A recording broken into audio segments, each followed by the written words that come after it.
TLPT National Teams event here in the beautiful Jeju. Yesterday we saw teams from around the world battle it out, and today we have the final table of 6. Now, I'm Selena Lee, and I'm joined here by Vida Shinhwa, and we're watching the TLPT National Teams event. So let's get straight into the action.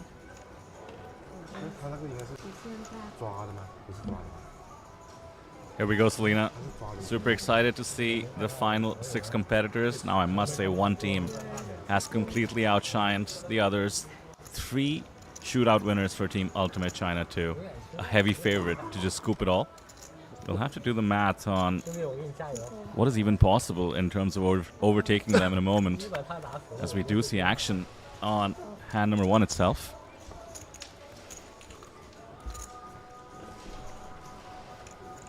We see aggression right away from the team extraordinary.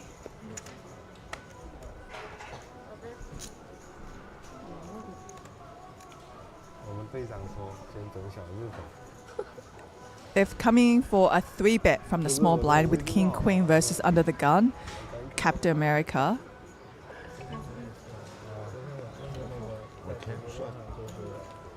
We fold the 2 overs in the flush draw. That's surprising, isn't it? I was hoping for them to maybe stick around for one more strip with the Queen of Spade in their hand.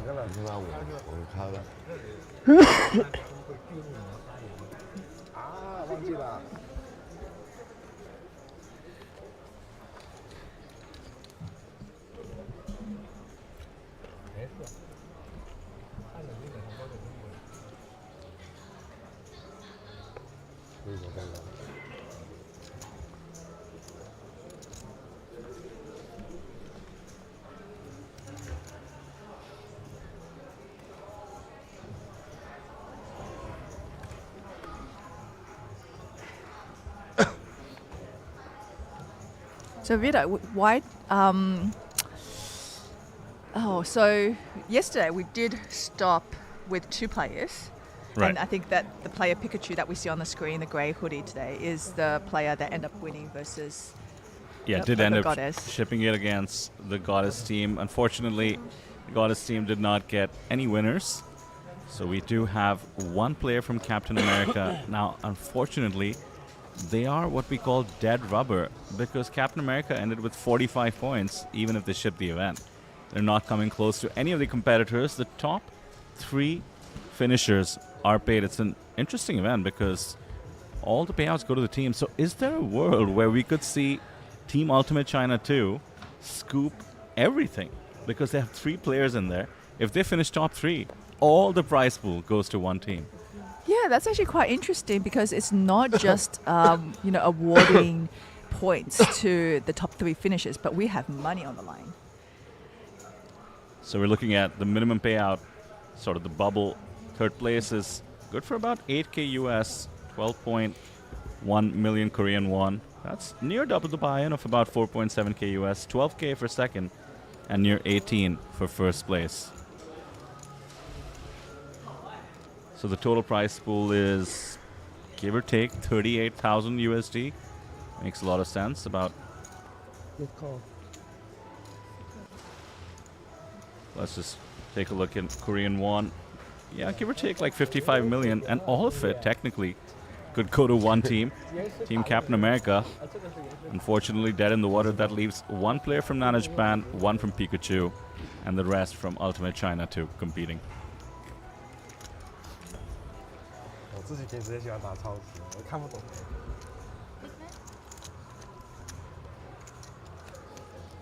Now we've got a huge array of events lined up, and we actually had a champion already, the first champion of the series last night. The TLPT win the button. There's something to play every single day here, and as the days go by, we see more and more players coming in for the main event. Yeah, today's day 1A of the circuit main event. Really expecting the floor to fill up nicely. About $1,000 buy-in, give or take $100. So let's say 1,130 USD of the 1.75 million Korean won. And we have... How many flights do we have today? Let's take a look. The day 1A and the satellite for day 1B. So this is the dead rubber coming into the mix, no doubt. With the... did he shove 8 deuce? He did. Well, why not? You know, wants to move on to the next event. Cannot do much. That's the nature of the team's event. Well, no, but he could technically win first, right, on this table and walk away with money. No, because the math is unfortunately not in his favor. 45 points total secured by right. You're saying Team that Captain America. 1, 2, 3 is purely based off points. That's right. Yeah, so he's just got bragging rights, really. Yeah, and let me just clarify how far ahead Team Ultimate China is. 113 points accumulated. They're already 30 points ahead. So everybody else is just playing for second and third. Right, really. right. They have locked up. They have it locked up. Yeah.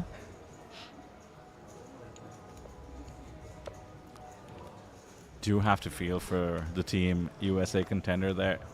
Imagine shipping your table. Yeah. Battling through Right. the 9 max difficult sit and go. And watching the live stream and seeing Daniel Cates, bluff up with jacks on the river there. Hand number 1. I believe other contenders as well were the first to eliminate on outer tables from the same team. Here we go again.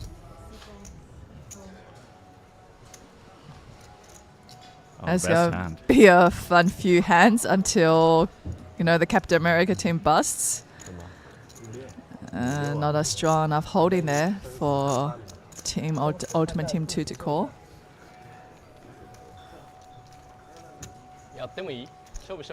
This does remind me of a very old school poker broadcast I saw where Gus Hansen was in a winner-take-all situation. He needed the win to qualify into the next round of whatever show they were hosting. So he went all in blind every hand. But the only difference was if he won the table, that actually meant something in this case for Team Captain America. There's just nothing he can do. I think he's just trying his best to bust.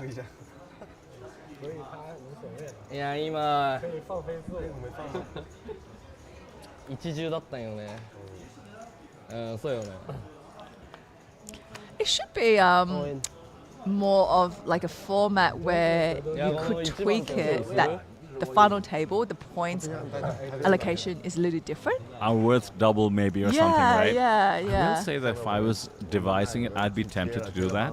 But barring this dead rubber situation, it's actually interesting because when I read the summary of this event, it actually did clarify that the event is not decided by the opening round or the finale. It just means that every table has an impact on the final payout. And there's some merit to that for sure, Right. But then you kind of think that, like, you can argue that the more points should be awarded because they already conquered their original table. That's and this right. is like level 2, right? Like, this is the boss stage. I will say that Team Captain America's outcome is pretty unique because across 6 tables, for you to be last on 3 tables as a team, you're probably, that's like a 2-outer, I'm guessing.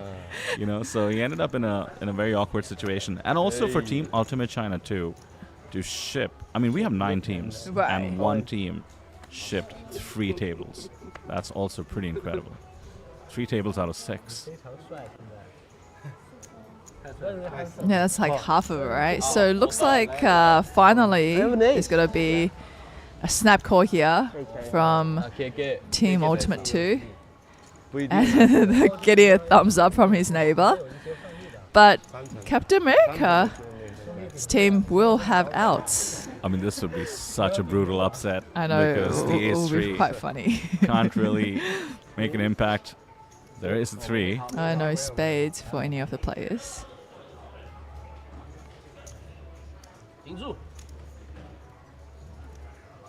Already off to a good start here for Team Ultimate 2. This is a crazy situation now. Team Captain America all but out. And Ultimate China too. Could just get it done. We could be looking at a clean sweep.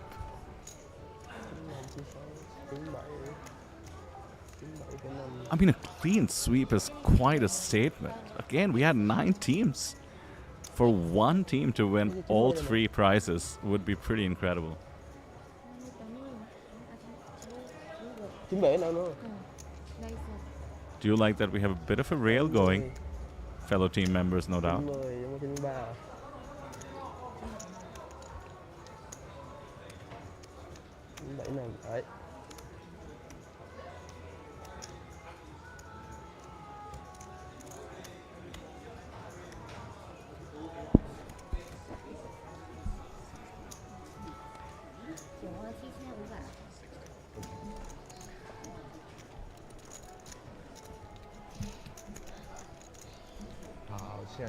One, two, three, 3.8.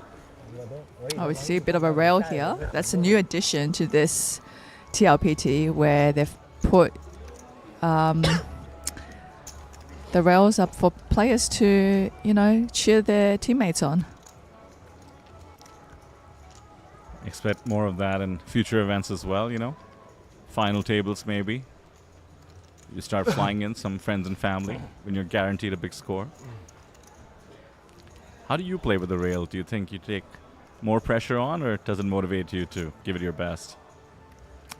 Definitely the latter. I think feels like other people's hopes and dreams are being carried on your shoulder. I think I like it. I think that it gives that electrical feel in the air. Yeah. When you have a rail, that's why I think the WSOP main event's so exciting to watch on that final table, because there's so much money on the line, but the amount of celebration after big owing and everything, it's a really fun atmosphere to have. People celebrate folds. Yeah, just raise the button with a small big blindfolding. I see here Captain America is getting it in for his last 3,800 chips. And then Pikachu has come along with a call with pocket 7s here. And Nana, Japan team, also put a bit into the pot. Did you notice Pikachu put on the glasses? Yeah, he didn't look like that yesterday, did he? He looked like a different person yesterday. Yeah, it's a move he's no doubt taken from Nana Japan on our feature table yesterday, who was checking every hand with the Sunnies, as you call them, Selena. Meanwhile, we do see top set for Pikachu, and playing it tricky.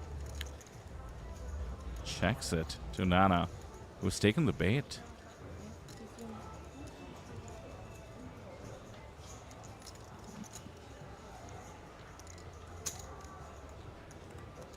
No, is he gone for racing chips there?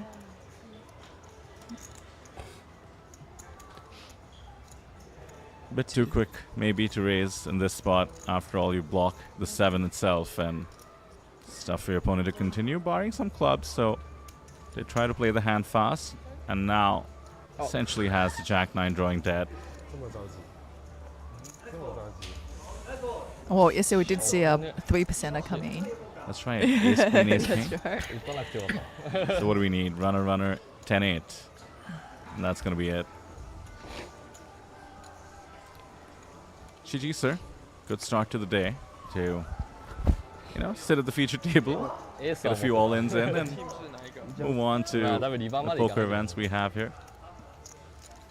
Pretty deeply stacked. We can see chip leader here with 400 big blinds, and his teammate sitting in second place.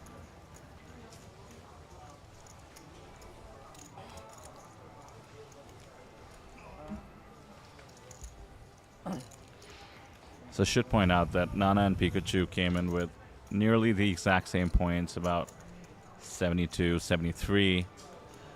So it comes down to the two of them in terms of who overtakes the other. So are they both gunning for second place? Yeah. Yeah.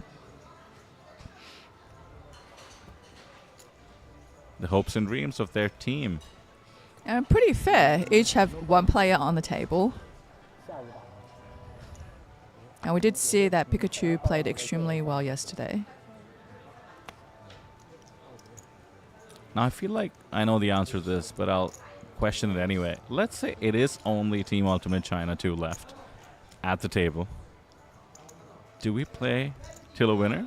I mean, Yeah, are they splitting? it's a trophy, right? The winner still's got to get a trophy. And sometimes I tell you, the players care about the trophy more than money because they will offer you money to buy the trophy. I bet.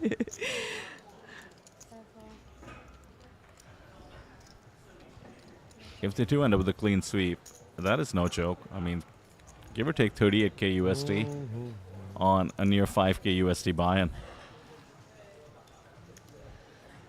That's a nice little bankroll to play the rest of the series with.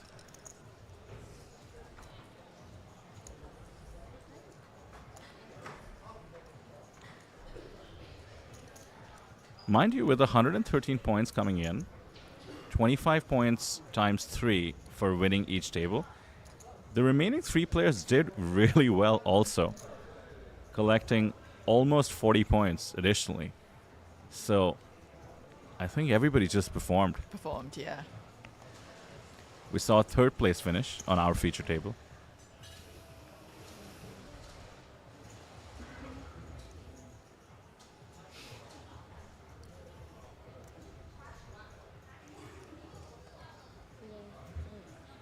I'm actually, have you seen this hoodie?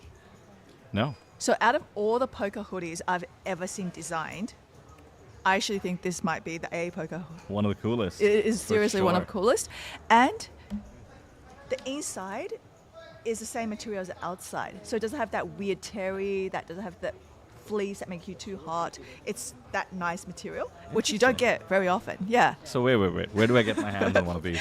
At the gift shop, the merchandise shop. Let's They're go. selling it. And yeah, it's super comfy, really nice. And I get complimented on this every time I wear it, right? I go to pickleball, they're like, oh, that's a really nice hoodie. Like, but other women, right? They just like look at it, they're like, this is, they love it. And it's, men, women, yeah, it seems like a very popular hoodie. And last year, they sold out. Wow. Yeah. I can see why. It's an excellent hoodie. It's Let's a really go. nice hoodie.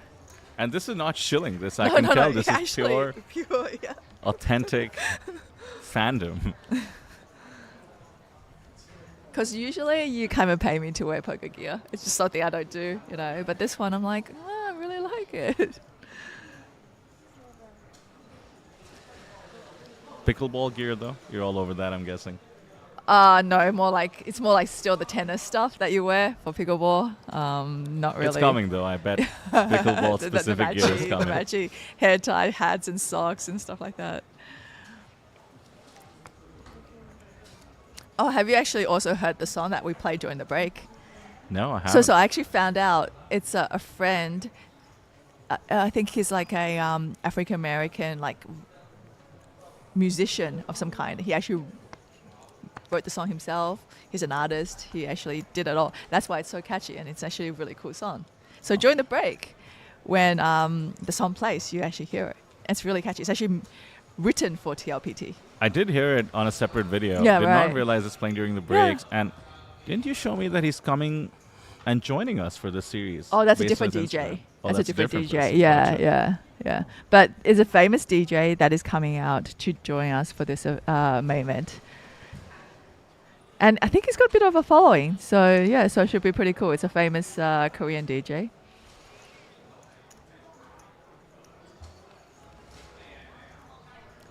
I totally get why. I mean, what a great reason to come down to Jeju. We have a main event with 1.5 million guarantee, about an $1,100 buy-in. That's quite a rare combo. It's just like the perfect vacation. Come down, play a little bit of poker, eat some K-barbecue.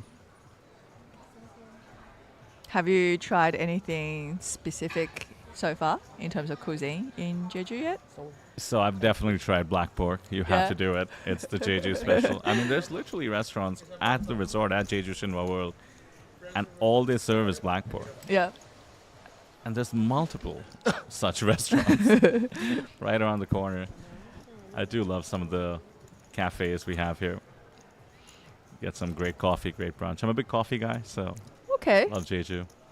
So, Australians very well known for having one of the world's best coffee. Yeah, I've heard. Yeah. I've been meaning to try it out sometime. Right. But the funny thing is you would always think it's probably Europe, right? And then Randy's been in Europe for the last 3 weeks. And he's like, oh my God, I can't stand the coffee here. He's Is like, it? I don't know what it is. It's extraction, it's the milk, like nothing tastes right, right?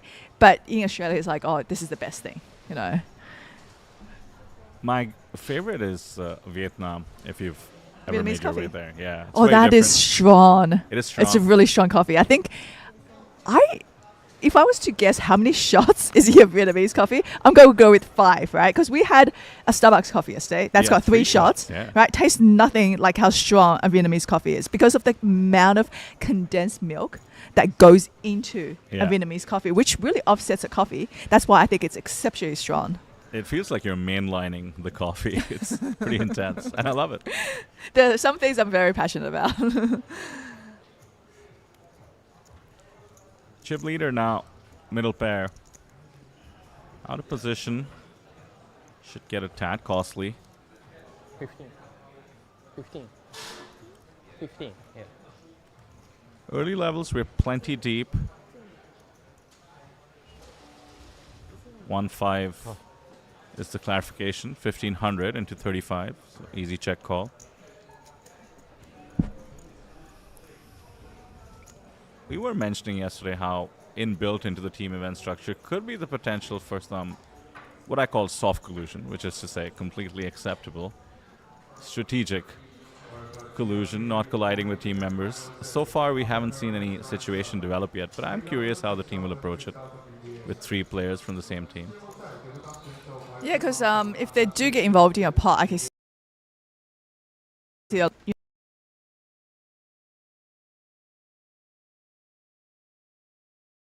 you know,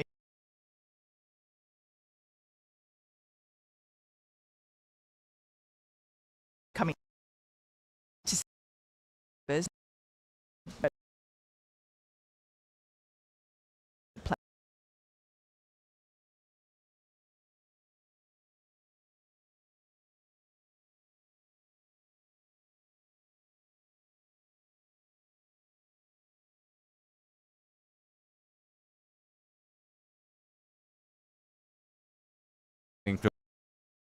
Over trying to deny one of the ultimate members a spot in the top 3.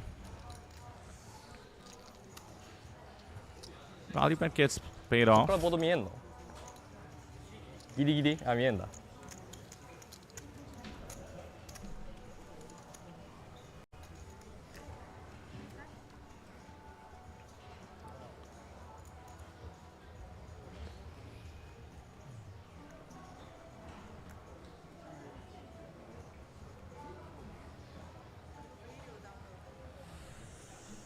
Pretty unique way to kick off our broadcast schedule, which does evolve into the more traditional events after this one. To have day 2 of the opening event happening as we speak. Down to 31, I believe. All in the money. So with 31 players kicking off today, yeah, should go at least till about How much? 6-7 p.m. local time, I would 5. guess. Okay. Currently about 1 p.m.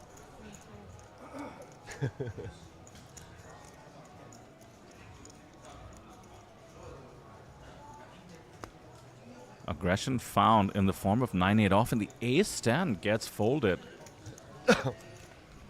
Ace stand not wanting to play out of position, super deep stacked. Really nice find. You know, I'm starting to see why they ended up shipping their 应该 tables. 打不了多久对吧？ Talk about well-timed aggression.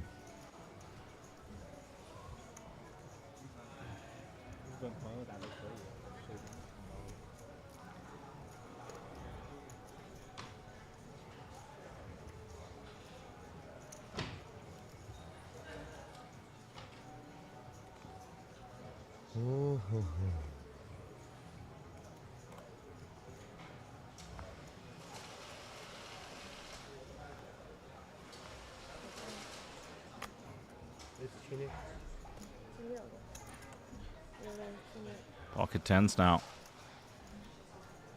Versus pocket jacks from the same team. All right. Now we get to see what the plan is. 3500。Okay, standard so far. It's going to 3-bet it. And pocket tens is way too strong to fold.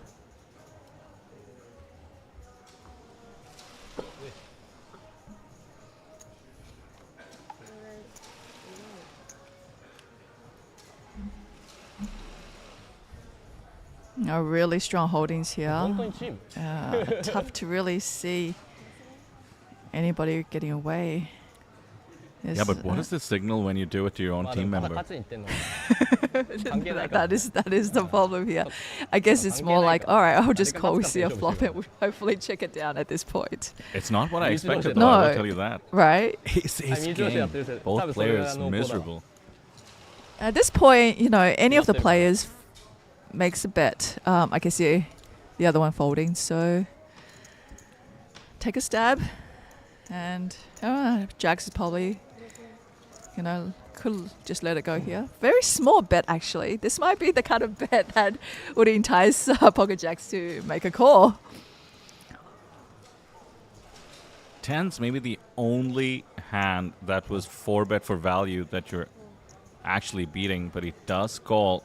The sizing is too tempting. 9 changes nothing. The pocket tens stack. And going for more chips here. Take a look at his stack. Now he needs to size it a little bit bigger to get his opponent to fold. All right, let's see what he's going to make it. Well, forget the fact that they're teammates, but now this is a double barrel. I mean, I would be pretty 15K. tempted to fold the jacks here. Yeah, it's a nice sizing here on the turn. And he is representing that he's hit, you know, this flop, right? But getting another call, man. This is fascinating with the 5 coming on the river, the check mark for the jacks. If this goes check, we've essentially dented our own teammate's stack. No, what I'd like to see here is pocket 10 shoving, right? That would really put his teammate to a decision. A fun one at that.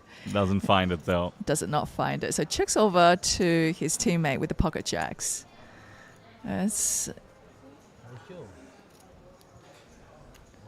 like, why you keep betting? I guess having, you know, coming out here to Jeju and being able to take home a trophy, winning a trophy, it's nice. Like you just keep it, you know, on your desk or your shelf. Definitely for some bragging rights, right? Yeah, we're still poker players. You know, Yeah. team trophies, be damned. We want our own. No soft playing here. All about the hardware. Okay, so Team Ultimate China 2 does not disappoint. No soft collusion here. We have a 4-bet. We have 2 barrels on the ace-king board, getting called by the jacks. We're playing some poker. And by the way, Team Nana Japan and Pikachu loving this because every player that gets crippled from Ultimate gives them the shot to come second or third. First place locked as a team.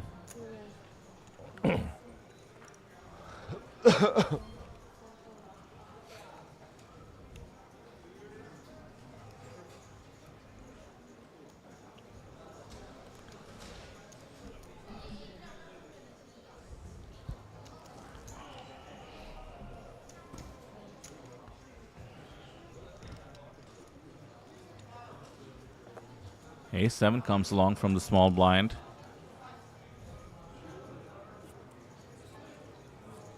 No 9, no 7.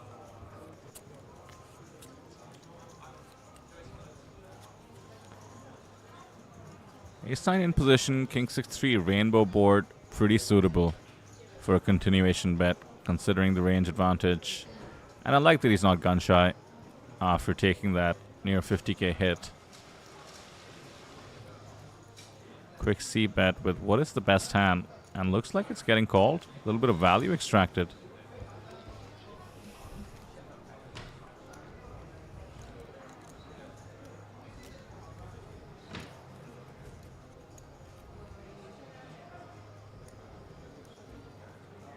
Check, check, pretty standard. Once the top card pairs up and the ace-9 gets the check mark, kicker plays.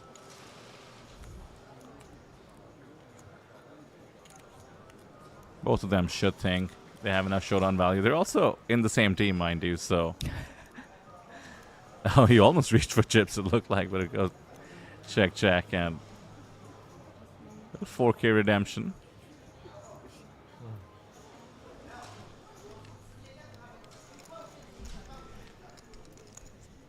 I mean, even the ace-7 peel there from the small is pretty non-standard if you're trying to avoid the same team, so...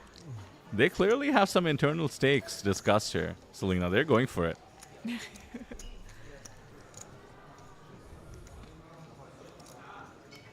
You know, I wonder if I had a team like this, would I distribute winnings evenly or based on performance? Oh, that's a good incentive, actually, right? I mean, technically you think it should be fairly distributed, but yeah, like there'd be more incentive for players not to bust early and take it seriously.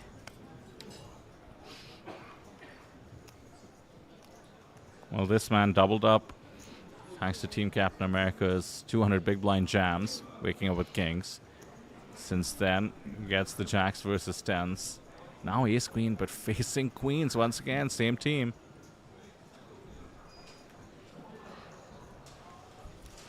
This is fascinating. I'm having a lot of fun trying to deduce the inner workings of the team here. Right, it's like 3 of them, right? They must have discussed coming into this today what we're supposed to do when we play each other. This cannot be part of the plan. Right, it's just a lot of aggression towards your own teammates. Team Nana and Pikachu, loving life. I mean, can you imagine if one of them knocks out the other? What a disaster it is. You're basically costing yourself $8,000 at the minimum. 4-bet with the ace queen. This is just absurd.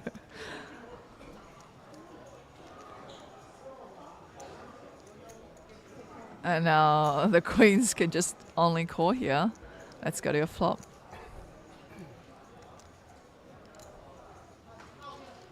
Dangerous. Great board for pocket queens. This is a must-see bet board after a 4-bet.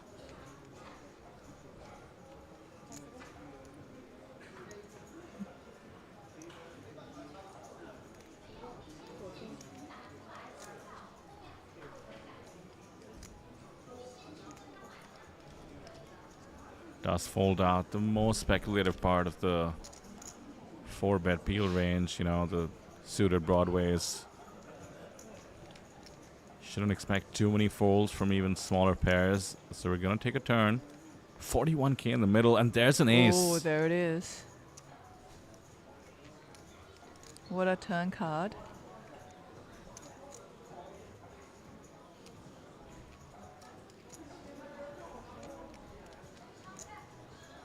Not worried about much, barring ace king.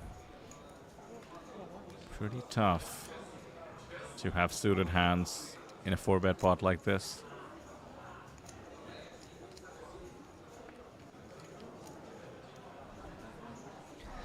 And now the queens get away.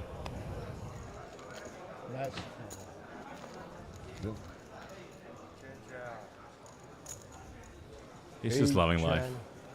Everything going his way. Has over 400 bigs.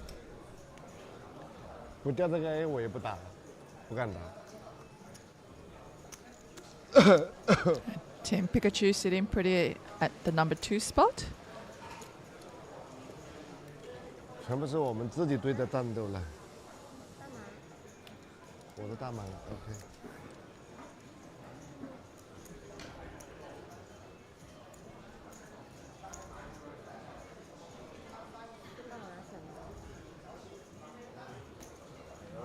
I'm definitely a fan of our friend from Team Pikachu here, having watched him do his thing on the feature table yesterday.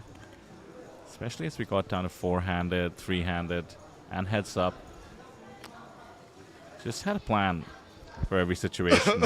In heads up in particular, just trying to play low variance, making some huge folds. against the all-in or full strategy of Nana Japan.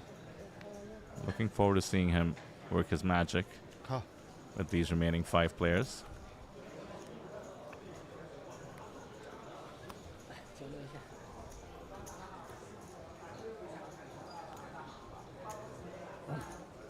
So limping with the old 3s and then calling the raise from the cutoff. Oh. And flopping it. He's hit his second set of the day, huh? Versus 2.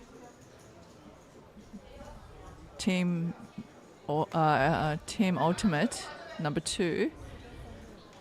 Yeah, it's really 2 versus 1 in this part, but Pikachu is extremely strong here. Glasses are back on.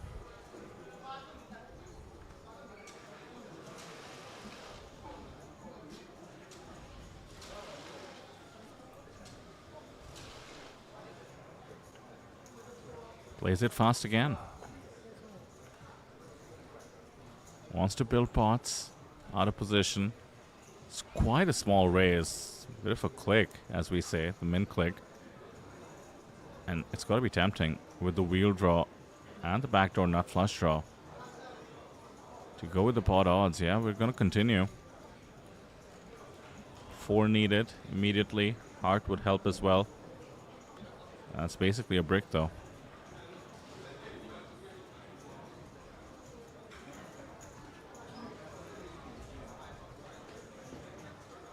So what time is the flight 1 of the main event 1A, is it? Yeah, let's take a look. We do hear a buzz. Yeah, because there is a lot of players standing at the registration desk. That's right. So it started at the first event of the day. Yeah. Would be 1 p.m. So yeah, 1 p.m., 15 minutes yeah, ago in so- real time. So all these players lined up here is waiting to register. It's only going to grow from here. We do have 40-minute levels for this flight.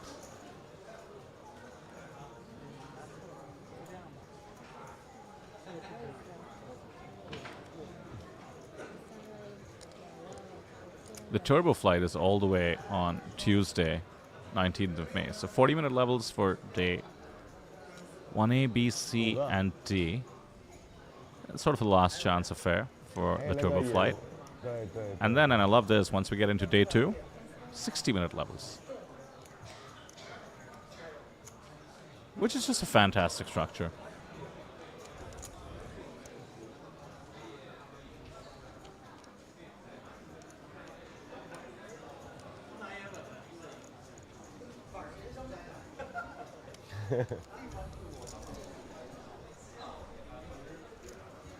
Back to the hand. You don't see this too often. The crown jewel of a career.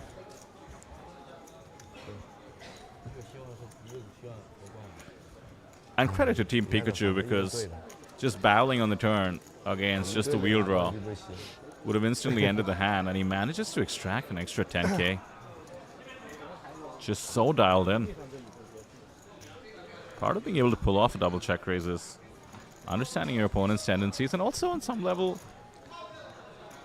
you know, feigning enough weakness that your check raise on the flop is not believed with a check on the turn. Really maximized value in that pot.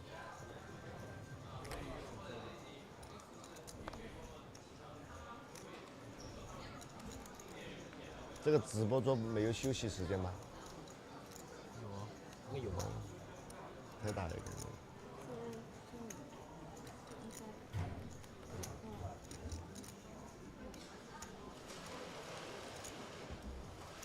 Oh, we're going to have a bit of a pot building here. A few very good holdings. Start off with pocket 4s. And Nana Japan team has come with a call with ace jack of spade. And we've got a 3-bet from the short stack at the table with the ace queen.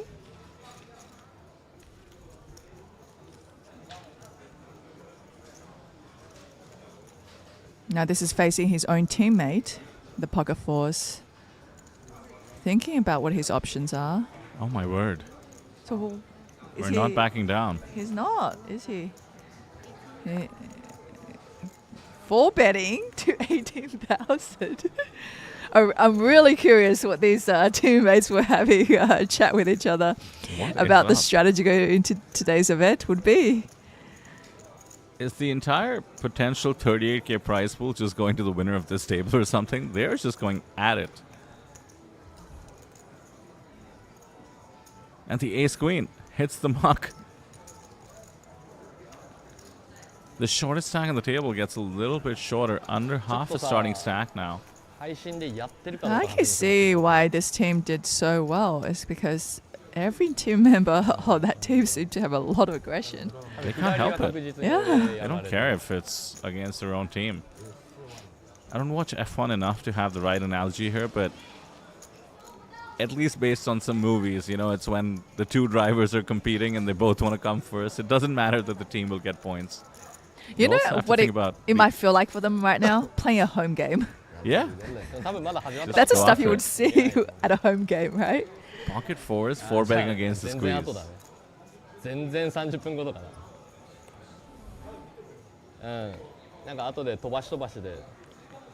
But surely part of your strategy has to be to at least get the top 3 locked.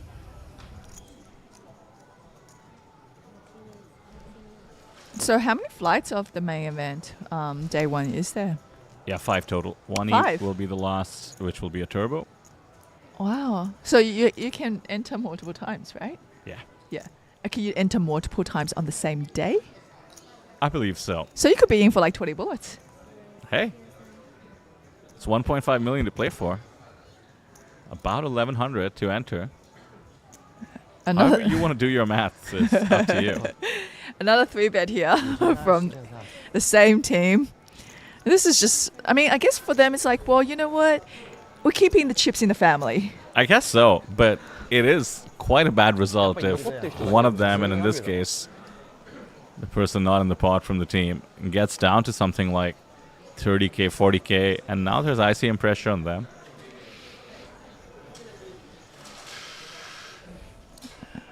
Oh, we've got King Queen versus King Jack here, but unfortunately, one of the team members has outflopped with the King Jack, making top pair on this board. And there's 5 outs now left. We see on the top right corner for the King Queen. I checked around.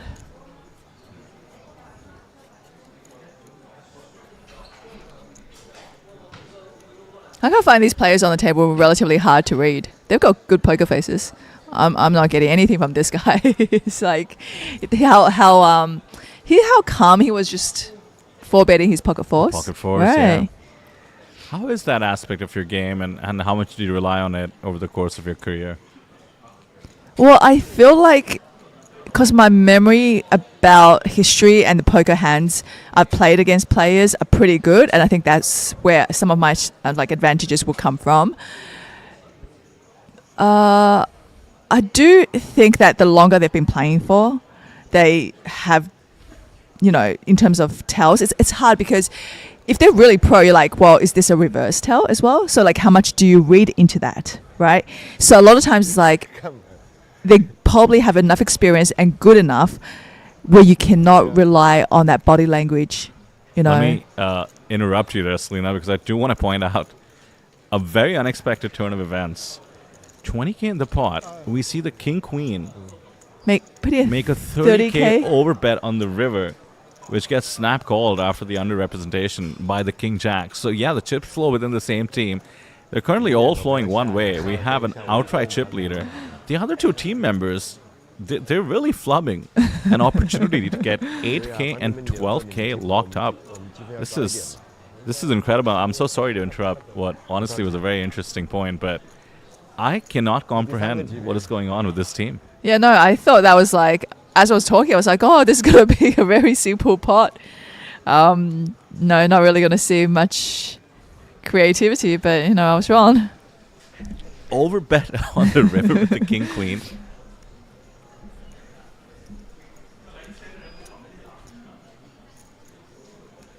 Yeah, we're feeling confident now. We have half the chips in play.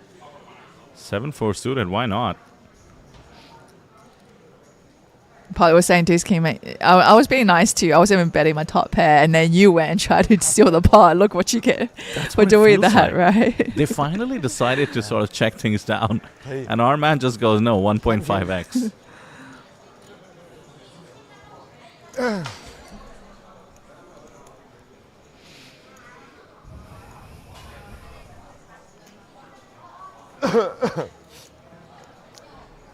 So yeah, coming back to what you were saying, these days it's almost equally likely to be reverse tells.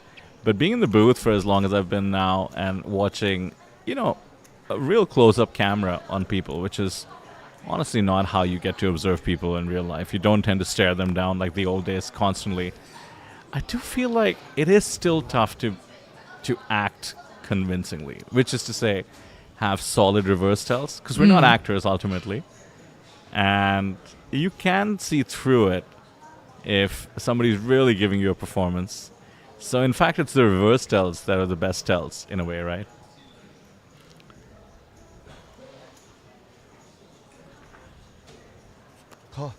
Another 3-bet here with the same hand, but one of them is suited. It's the same 2 guys in the pot. This is so aggressive to just 3-bet the UTG Open with ace-9 off.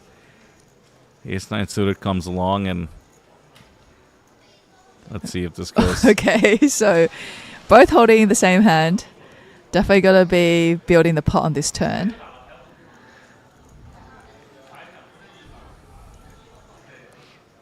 We might have a nerve-wracking all-in here. At least until the cards are revealed.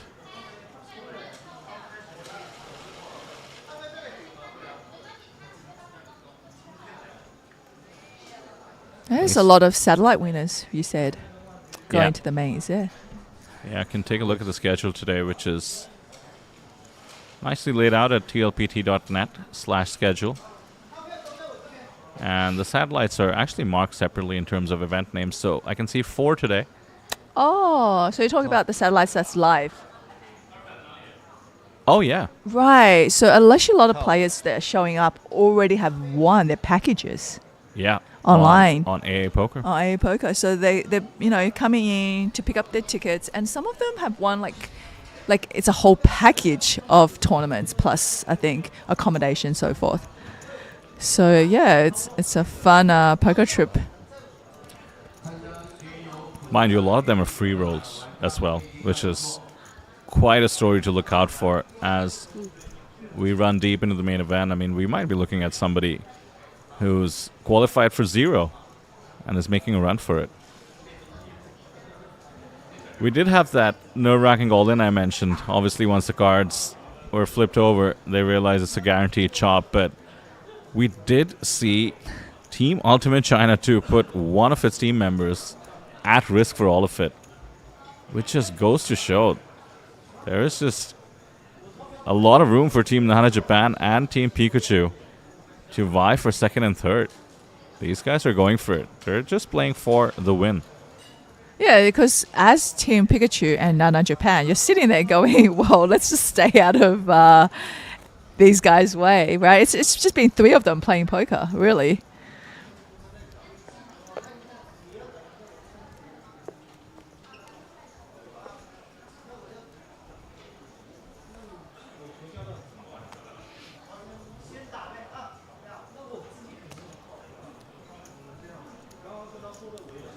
We will take our scheduled break, but just given what we've been seeing, as we do see the jacks versus tens,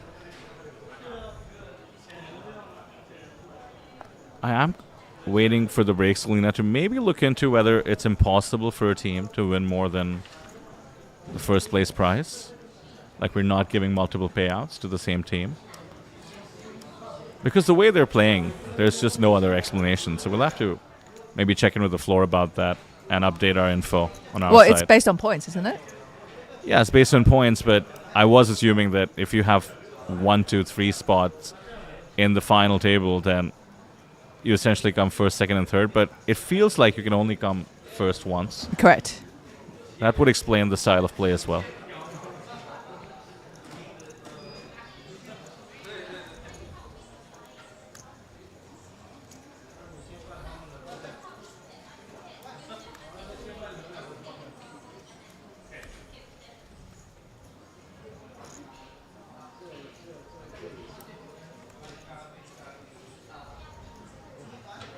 Here we go, all in with the 10s, and surely the jacks will call Team Pikachu. Looking to be on the verge of a huge pickup.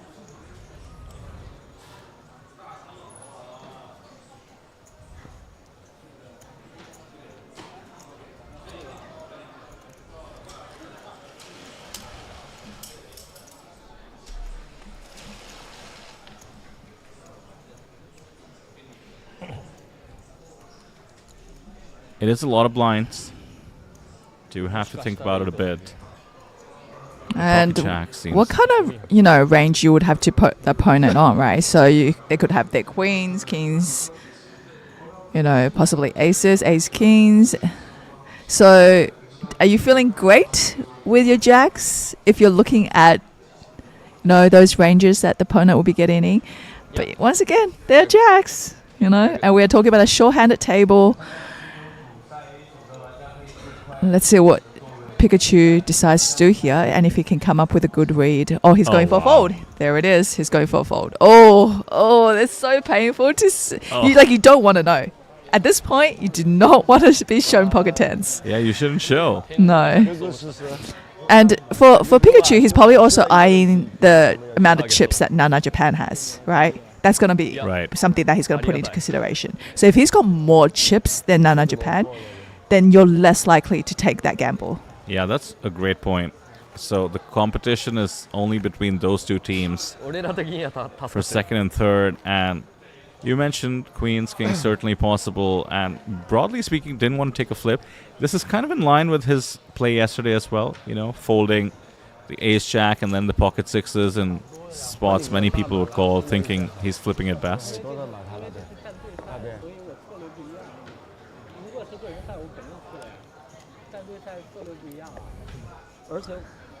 你们就是像第二名或者第三名这样。班里的大满有几个？啊。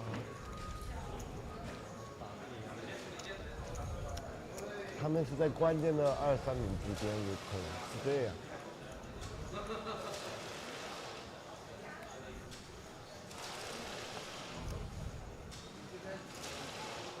Sometimes with poker tournaments, like when it's early, there's like nobody here. And then like 15 minutes after the tournament has started, like everyone shows up, right? And just takes so much longer to get seated. That's right. Are you the kind of person who would show up early, start from the start of the tournament, or are you taking that late reg approach? To tell you the truth, I have like really good success sitting down early. Right? Sometimes it's just short-handed on the table, and before you know it, 5 minutes later, I've got like double the stack just because I've got kings and somebody's got ace queen and then just wanted to get it all in. Yeah. Yeah, like really early on for like 200 big blinds, right? And sometimes when you jump into an event really late, so late register as much as you can. So, a lot of people argue that that's when your chips are worth the most. But you only have 16 big blinds. So with 16 big blinds, what are you going to be able to do, right? It's limited, right? But when you have 200 big blinds at the beginning, you can be really, you can really cause some damage because there are players who overvalue their hands. There are players who has pocket aces and you manage to hit a straight or two pairs, and to them, they just want to protect their aces. So they're just getting their chips in, right? So you get a lot of situations like that, and a lot of the less experienced players, they actually show up at the table earliest.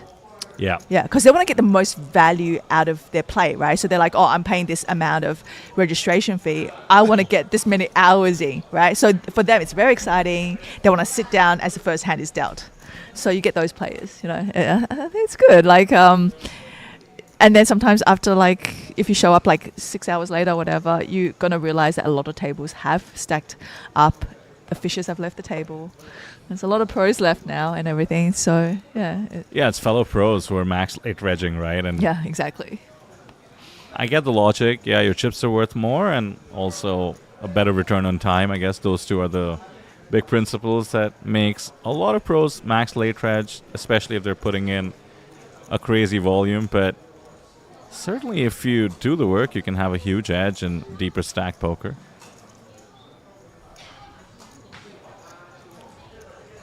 was actually talking to one of the top pros from India who, backs a few fellow Indian players.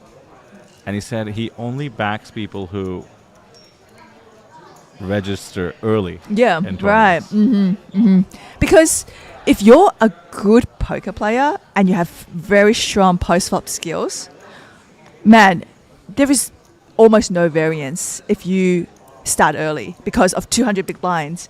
You're not going to go bust, right?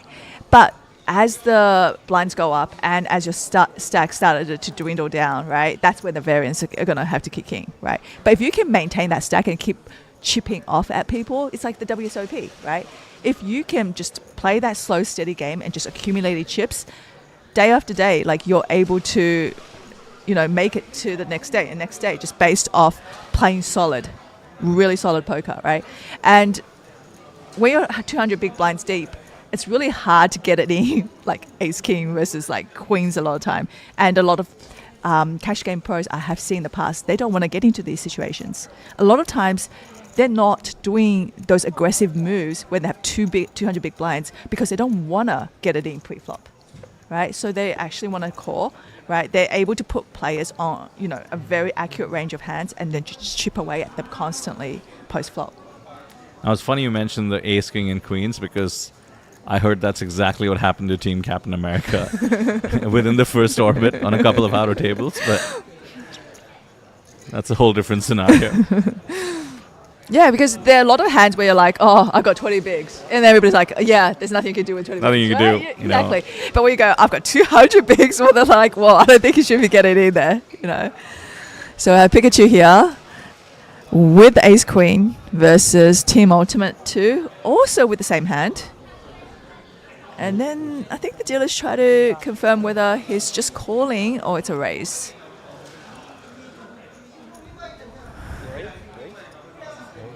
Is there a chance that he didn't see the raise out there?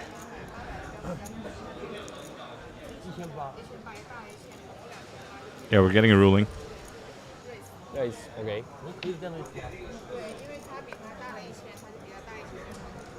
Right, so I believe that he did say raise without seeing there's already a raise out there. So he's now forced to add 1,000 to his 3-bet. Minimum possible raise. No reason to exploit the misclick. Well, never mind. Let's exploit the misclick. Same hand. Does get the ace queen to fold.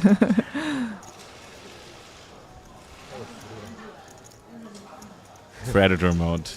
I might be a little bit more inclined to shove there just because the way you would read the situation is that he knows that you didn't see his raise.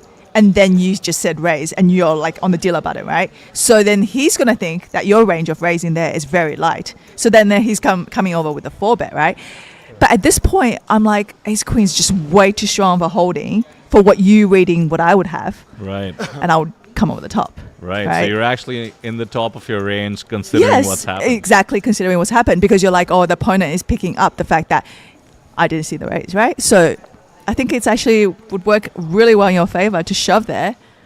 But let's not forget the pressure, Selena, because it's all about outlasting Nana Japan, who really is. And, Team Ultimate really knows it, so. And Nana Japan is one of the shorter stacks on the table. I think with about 80,000 chips.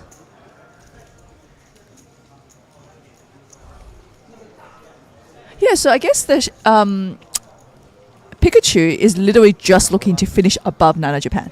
That's essentially all he has to do, right? He doesn't even have to come second, third. He essentially just needs more points at this point than Nana Japan. Yeah, there's only a 1-point difference between them, which is less than any pay ladder. So they're just trying to outlast each other. What's really fascinating is, we didn't bring this up yet, but Team Chinese Gods, right? We were calling them. They actually ended with 71 points, which is nearly the same as Nana Japan and Pikachu. Oh, but they had no player that made it through. They had no player that made it into the final event.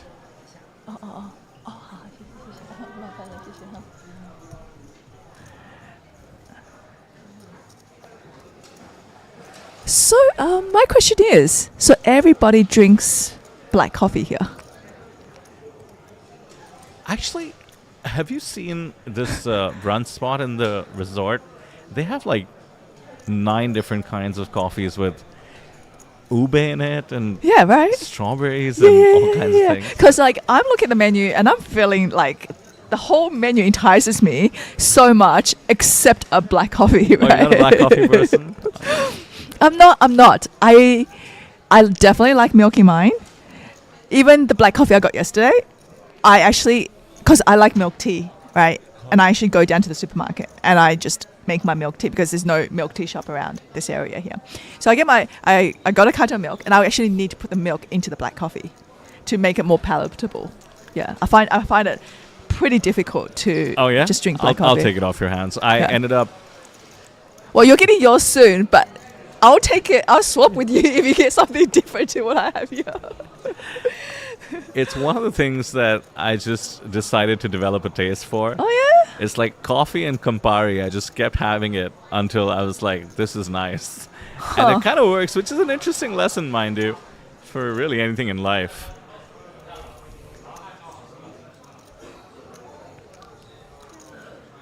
Desensitization. Yeah, kind of. Campari, which is this Italian liquor, I guess, it tastes sweet to me now. And for most people, it's bitter. And same thing with coffee, too. Like, I can absolutely look past the bitterness and focus on all the other flavors. So, yeah, it just goes to show, eat your vegetables, and eventually you'll like them.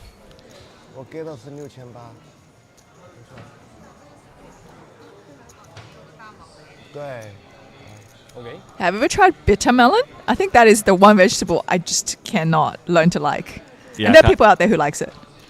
I don't like anything bitter Bitter, in right? vegetables, Yeah, actually, yeah. to be fair. It's tough to practice what you preach in life.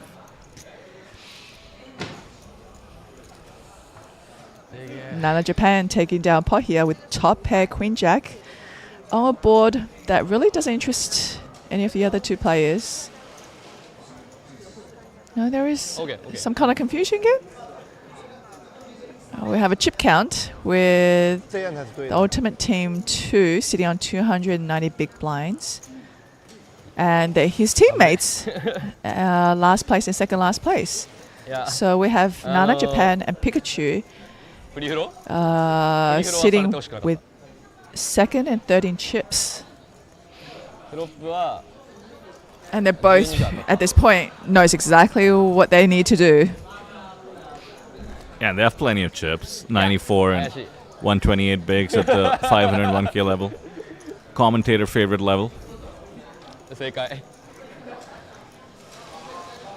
This Japanese player, he's just very happy to be there, huh? Yeah. All smiles. Why not? Yeah.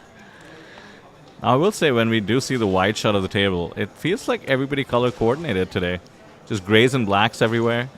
I can certainly understand if Team Ultimate China 2 came in with a bit of coordination, but everybody sort of in business mode. Well, it was weird because everybody was dressed to represent their team yesterday. And then now this is the final table where, like, the team part really matters and there's nobody's dressed in the team uniform, right? We did have the Team Captain America bandana, but oh, yes, did lose them that's early. why very early. Pikachu with ace 10 here, bested his opponent.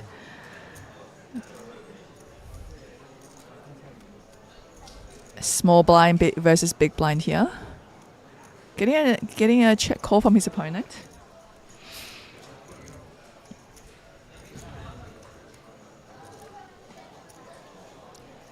King of Diamonds, some additional outs for the 8-7.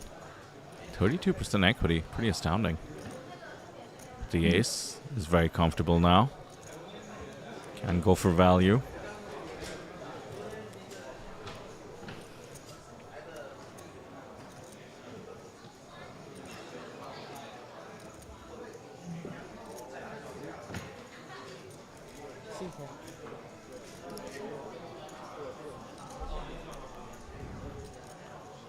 Pretty tough to be bluffing in Pikachu's spot.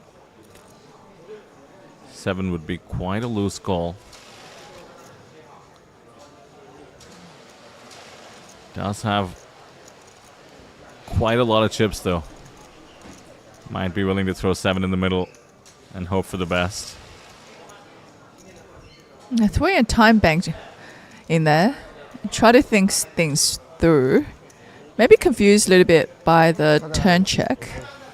放在那里的洗过来了。call. Says call. Says call a few times, actually. I'm just a bit curious. Thank you. 哎，谢。哎。 Yeah, that's just pure curiosity / having too many chips, getting the best of him. All music to Team Pikachu's ears. I have to say, Nana Japan not too bothered. 好可。对。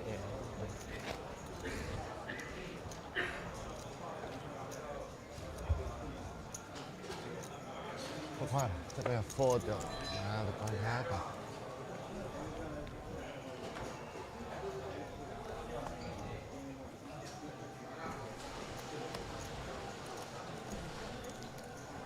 How do you think Team Ultimate China won Fields?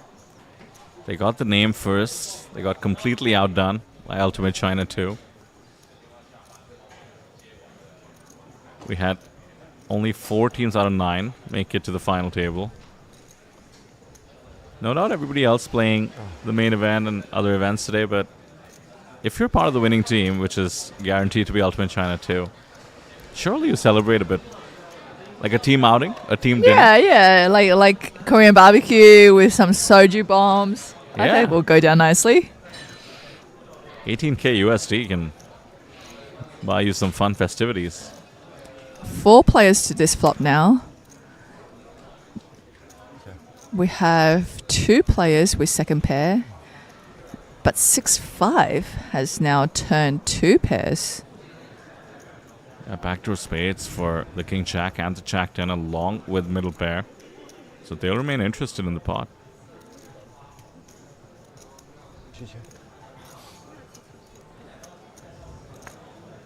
Now the 6-5 has come in for a bet of 7K.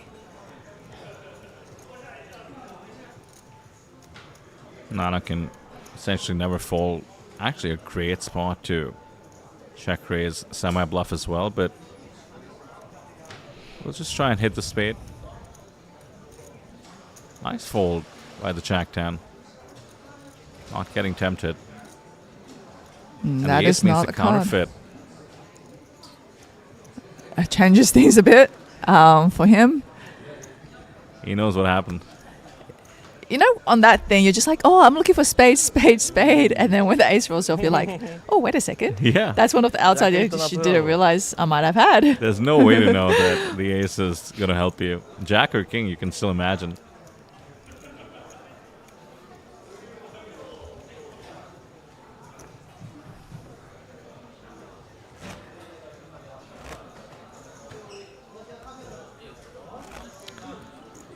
So few tenths to the chip leading stack.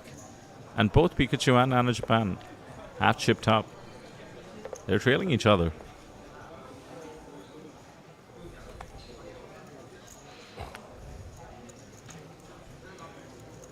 Yeah, 对。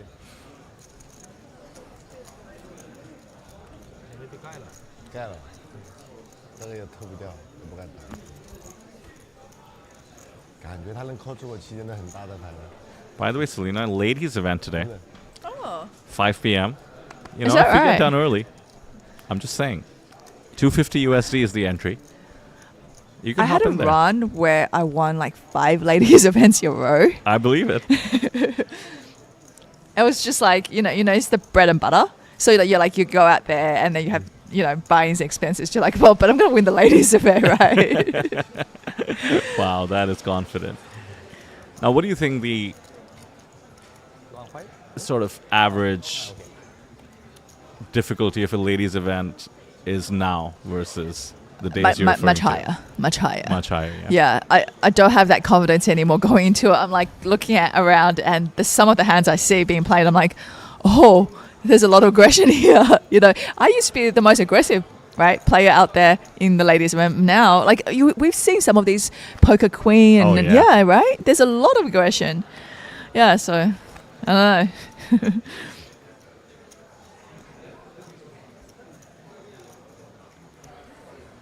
You sometimes can't underestimate just over the years how many hours of poker some of these women have been putting in, right? So when Macau early days, you could be like, oh, well, like these people have barely played, right? So their 3-4 betting ranges are really tight, right? And there are times where I'm trying to value my opponent, and when they turn over their hand, I'm like, whoa, they've got such a monster, where I'm like, oh, I did not put you on aces there. I've got kings, and I'm like betting all 3 streets.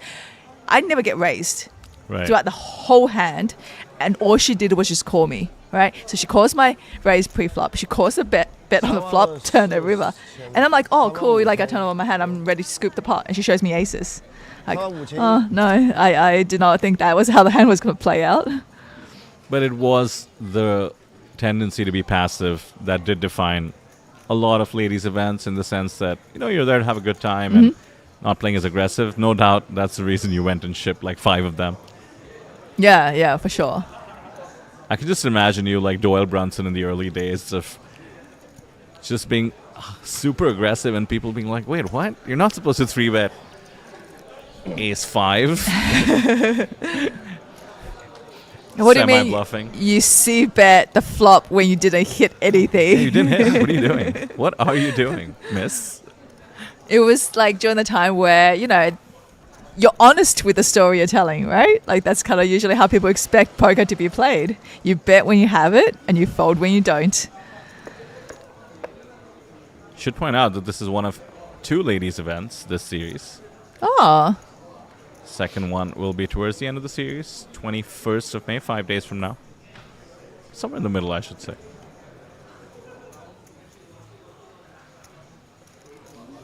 Yeah, looking through the schedule, I see a fun one, Selena, considering the broadcast we're covering right now. There's a 2-person team event, also for $750. Would be curious about the structure. I've seen various versions of it, but most common these days is to have 2 starting stacks. And then if one of you busts, you can swap on the existing stack. Right.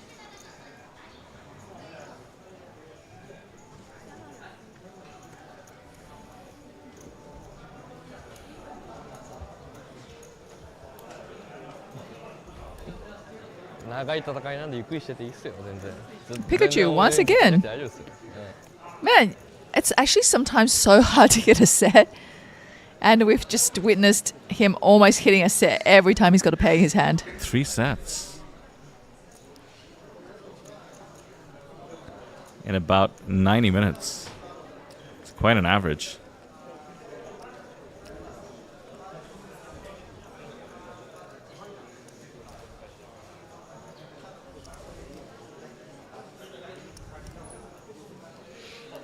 His value bets have been getting paid off. He needs to find the right sizing. 2 out of 5 is calling, though. Especially with him not really showing any bluffs. Goes full pot. Polarization. He's picked the right size to at least open the possibility of bottom pair calling it off.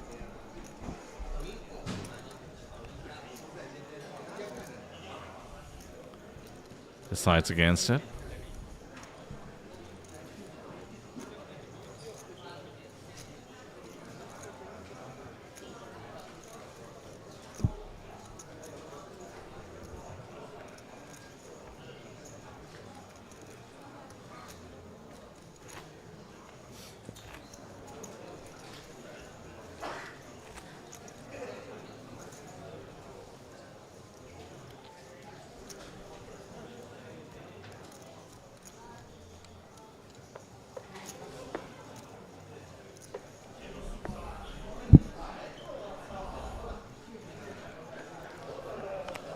Five-handed on the gun is basically late position.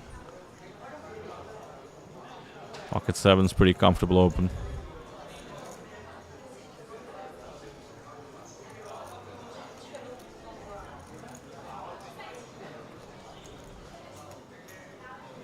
Ace on the big line.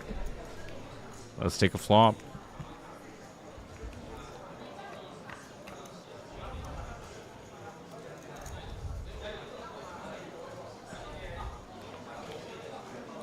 Now, we did not see this from him yesterday. The peering through the spectacles. I do think it was short-sighted yesterday. Yeah, what is going on? Was he wearing lenses, or is this some advanced trickery? Well, he's found the stab with the ace-6, but the pocket sevens have turned into the open-ender. So despite having 3 overcards, will come long.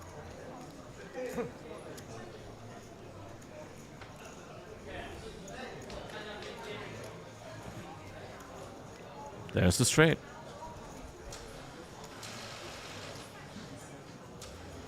And it's pretty tough to bet for Team Pikachu. 看到了吗？ You'd have to be representing Queen 10, Queen Jack, maybe Queen 9 precisely. So it's basically a give up.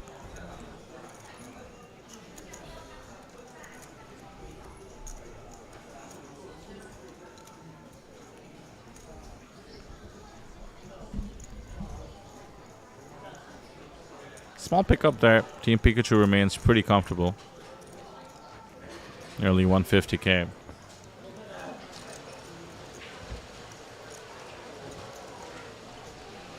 So Selena, you've been doing the trophy distribution. And yep, that's you'll right. have quite a few to give out tomorrow.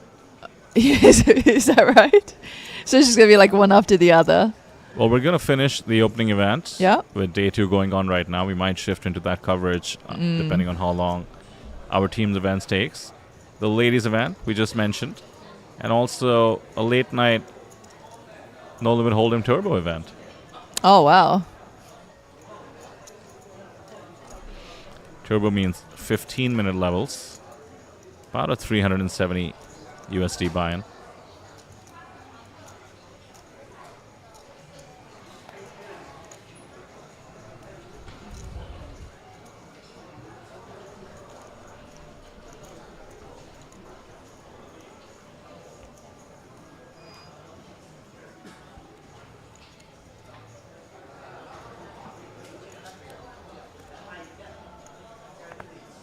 Tomorrow, especially given that it's Sunday, should be quite a busy day out there on the poker floor here at Leze Casino.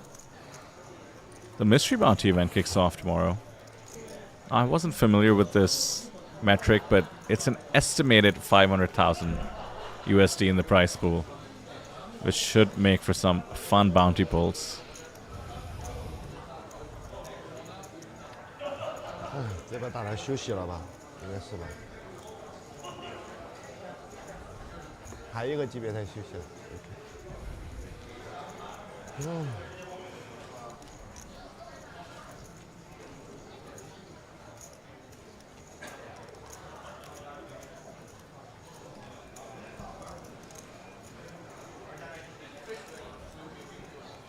Have you had any breakfast, lunch so far today? Yeah, I did go to my favorite brunch place that I was mentioning. I almost got tempted into trying one of those ube lattes, but I'm saving that for like a cheat day. Oh, wait, which brunch place? Rendezvous? Yeah. Okay. They've got like, is it shishka? Is that what they're called? Or I know what you're talking about. Yeah. Shakshuka? Yeah. It's like an egg tomato. It's like a Mediterranean egg situation. That is the place, right? With the That is the place. It's almost like looks like you're going outdoor but indoor. Yeah, that's right. Does look like a patio, but somehow indoors. Yeah, it's a nice fancy place. They have some great baked goods and some entrees, like you mentioned. Did you manage to get extra sleep today, or? Not so much, in the sense that I'm still, just sort of buzzing from the travel, from going around. Because I got extra half an hour, so I woke up instead of 6:30 in the morning. I got up at 7. Well done. Yeah, Congrats. but I'm I'm really hoping happy for you. one of the days I wake up and it's 9 a.m. You know what I mean? Like, I think that is what I'm going for. 9 a.m. You know, wake up. This is just such adult talk. This is such mommy talk because I'm infamous, like most poker players, for having very bad sleep timings and sleep hygiene. So it's not uncommon for somebody to call me just to catch up. Oh yeah. At like 4 a.m., 3 a.m. my time. No, why is your phone not on silent? Because I'm up and about. And the funny thing is, they'll call me and it won't be like, hey, you're up. It'll be like, so anyway, I was at this party today. And I'm like, no, at least acknowledge that it's 4 a.m. and I just picked up and now we're chatting. It is one of those things about the poker lifestyle that. So what time is it for them? Like, it's actually acceptable for them to have called you at that time? Yeah, it depends. I mean, even within the same time zone as me. I mean, maybe they were just out having a late night and that's unique for them. But they know I'll be up. So that's crazy. Wait, do you not sleep for like 8 hours straight? No, I do. But, you know, I don't have a child to send to elementary school. So I can sleep until... Right. No, I mean... Let's just say ungodly hours. So when someone messages me on WhatsApp at 11 p.m. and I'm like looking at this going, what is wrong with this person? Okay, noted. I will keep that in mind. I mean, obviously it's different if we're still here working, right? But like a normal day-to-day life, I think that you know, if you were to Google what is an acceptable time to message someone, I think it's 9 a.m. to maybe 9 p.m. To 9 p.m. Yeah, right. Yeah, I think that's right. Normal. But I've always been someone who's a bit of a night owl, and I think that's one of the attractions of the poker lifestyle for a lot of people. You know, live MTD pros, they do have to report for their day twos at like the 11 a.m.s, the 12 p.m.s, and that's a huge burden on them. But apart from that, you know, just kind of waking up whenever you want is a big part of the online poker lifestyle for sure.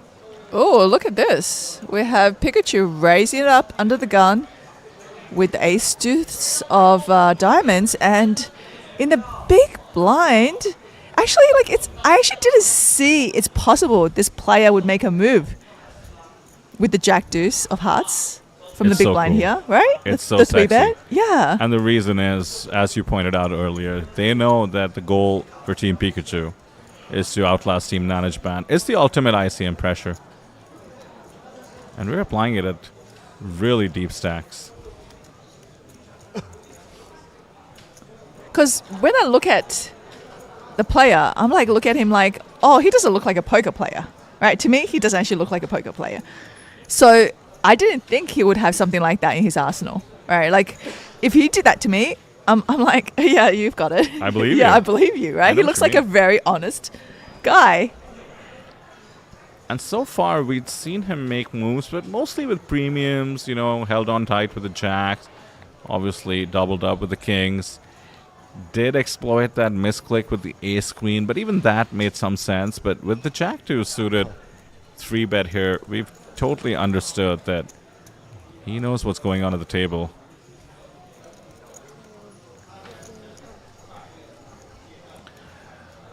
The limp and the ISO with the ace king.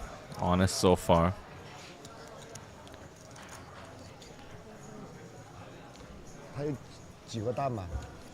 How far do we want to take the aggression? Asking for a count. Nah, good timing. Let's it go. Now what we're looking at on our screens at the moment is one of the most tilting fashion trends of recent times. The half jacket. On a man, that too. It's usually a woman, right? I do not approve. We've gone too far. I'm the old man yelling at the cloud about how things were in my age. What are we doing here? Are you cold or are you not? Is only half your body cold? Well, it's kind of like, you know how sometimes you're sleeping and you've got one leg in and one leg out? Yes. Yeah, so that could be it. But that's to sleep. I have seen it where, like, this is absurd as it is, right? A girl was wearing, like, one of those hoodies to play pickleball, right? And she made sure that one shoulder is exposed. So when the jacket was on properly at some point after she did like a slam or something, she made sure she would pull it back down, right, on one shoulder. I've got quite a hand developing here.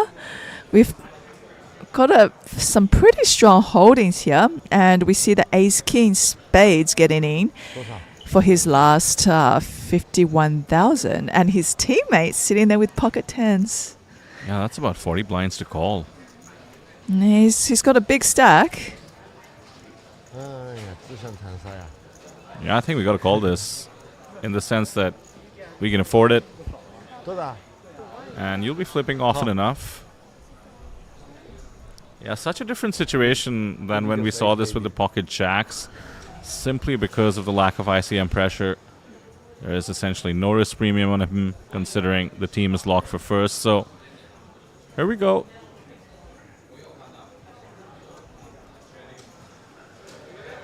Meaningless in terms of the team winning, but yeah, very meaningful in the form of the ace for the player to stick around.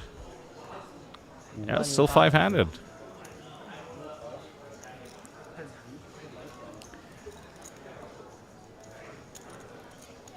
You know, the single shoulder thing you mentioned reminds me of kind of an awkward moment from college that I remember. The equivalent fashion trend was the popping of collars in my time, like on your polo. And so I remember my buddy had one side popped, one side unpopped. Like, not on purpose, though, right? Or Well, I went and I fixed it for him, and he's like, no. Oh, interesting. This is how it's meant to be.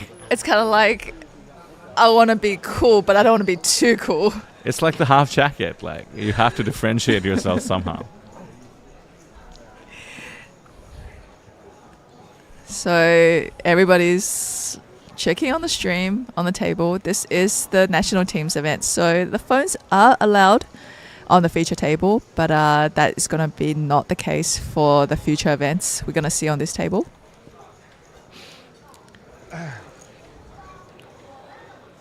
I will say, ordinarily, I wouldn't dare opine so strongly on someone's fashion, but you know, the chances of them watching the English stream are on the lower side, so I feel a bit comfortable that Team Pikachu will not come after me.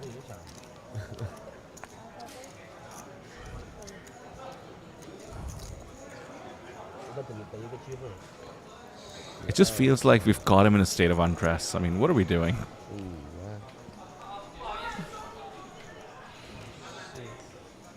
Look how popular the hoodie is. Just like, kind of like every second person you walk past, they're just decked out in it. Oh yeah, the AA right? Poker sick hoodie that you're wearing seems to be pretty popular, you're right.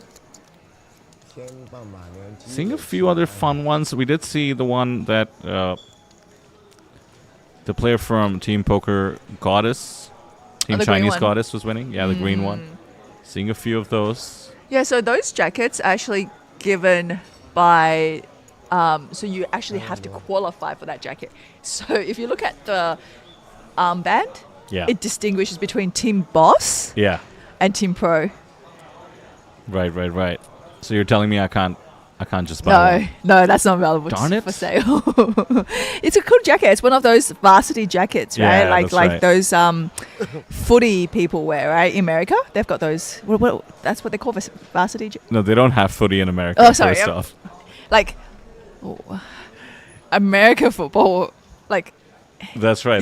Or college football, right? Don't they also call them, or maybe this is the high school version? They call them Letterman jackets. I believe. Is that what they're called? Okay. Yeah, but you're right about the varsity part. Right. Yeah, maybe that's why I want one. You know. That unfulfilled cool, dreams that will never be fulfilled. At least I can have the jacket. Play sports, being a jock. It's like the old day where every time you watch an American movie and you have the jock who wears those jackets, and then you have the cheerleaders, right? That goes out with just the jocks, right? So, yeah. And then you have the nerds, but then a spider bites them and they become the hero of the story. So it's all good.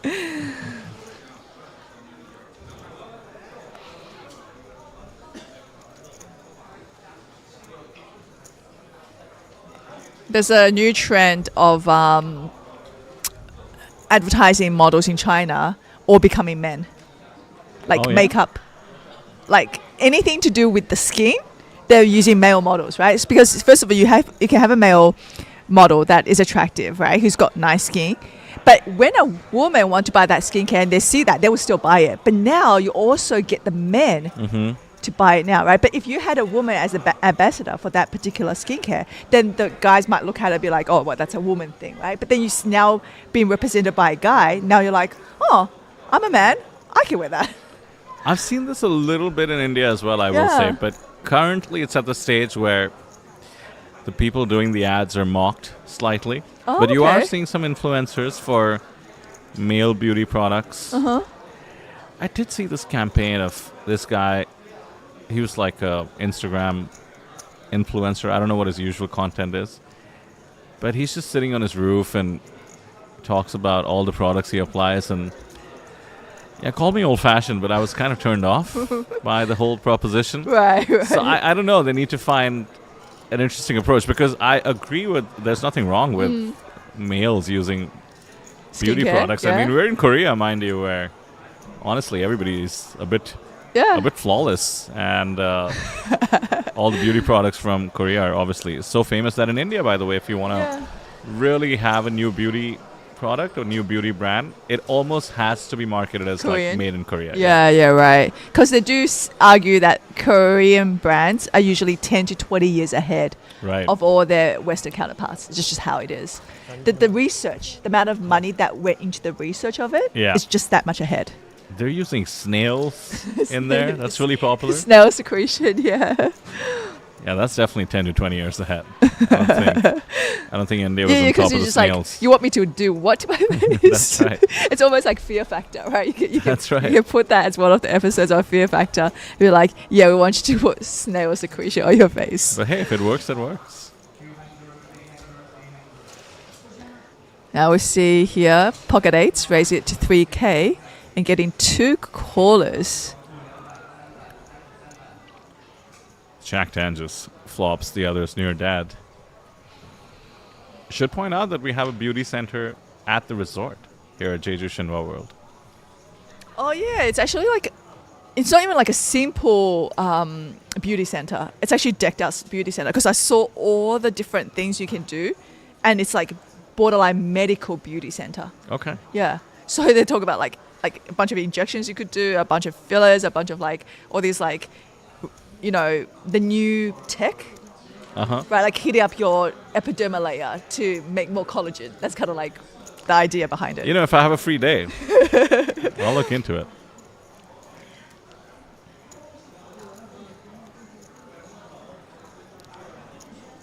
I guess I'm not surprised that we have such an advanced one here.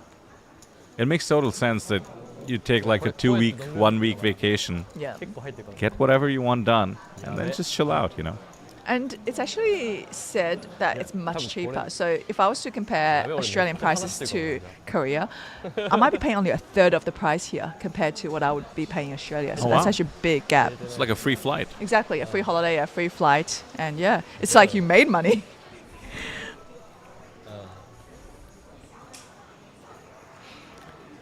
Oh my goodness. The Pocket 8s take it to the streets, and the Jack 10 lets it go. This is not your average poker tournament, not just because of the points dynamics. No, this guy's got some game in him. I'm watching him play, and I actually would find both him and his teammate relatively difficult to play against if they were on my table, right? Yeah, I gotta agree. All of them really, I would argue, Nana Japan taking the passive route in terms of waiting out Team Pikachu, which is fair enough. They both have the same goals, but yeah, everybody doing a great job at being a tough opponent to each other. Certainly aggression is the biggest factor there, but also hand selection, really understanding game flow. It's all been super impressive. And no surprise, Selena, these are the players who shipped their 9 max tables, so certainly have a lot of game in them.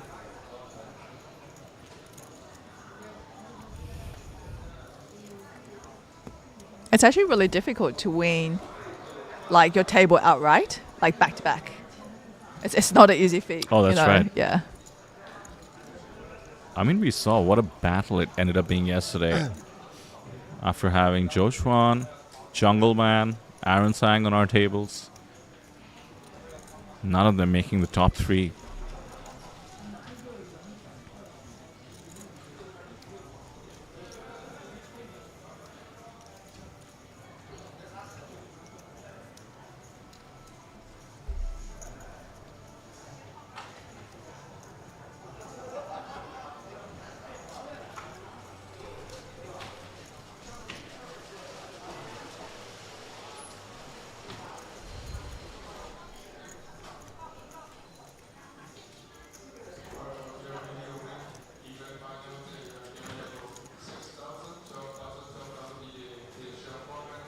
Likely approaching the break at this point.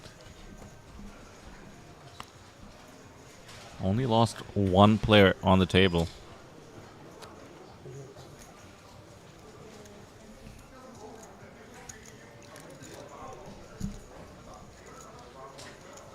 We'll give everyone on the table a chance to maybe go through the stream, check out the hands that they're the most curious about.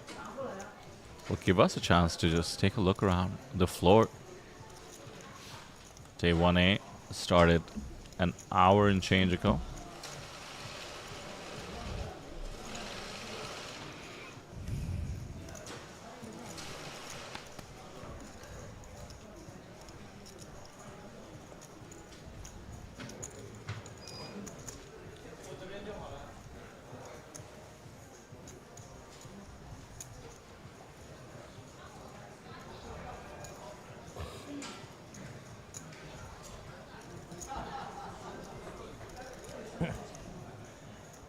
Sorry, chip.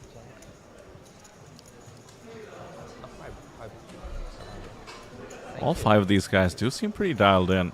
They look like they're on a mission and don't want to waver, don't want to get distracted. Pretty tough to pick a favorite apart from any stack advantage, I have to say. I've been told that some people find the Chinese poker players the toughest to read in terms of facial expressions. Would you agree? That's interesting. I've never thought about it. I'll actually be on the lookout over the course of the next week and see if I agree, but at least based on this table, I'd have to say that tracks. Yeah, like no expression, nothing, right? Like I'm not getting anything from any of these guys.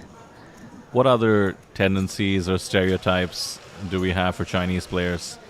Obviously, being in Jeju, we do expect a They large bluff portion. a lot. I think that's a big one. Is that a big one? That's a big one, yeah.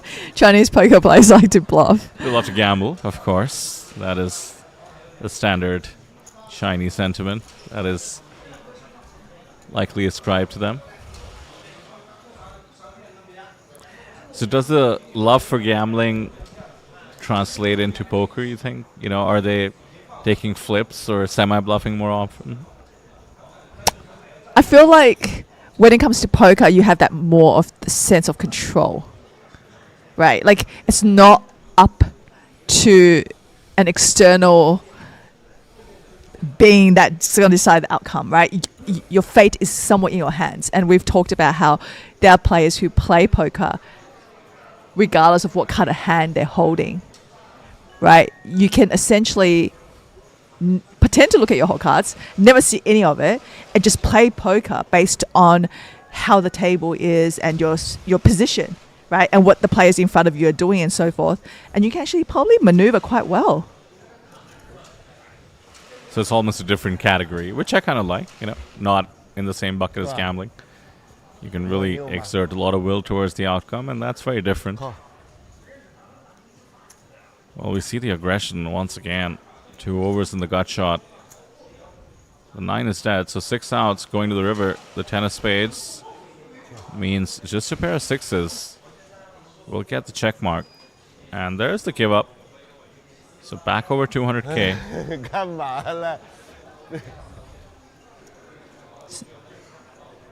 And that is going to be the last hand before the break. And we've got a 30-minute break, so don't go anywhere, guys. And check out the catchy song I was talking about. 带着。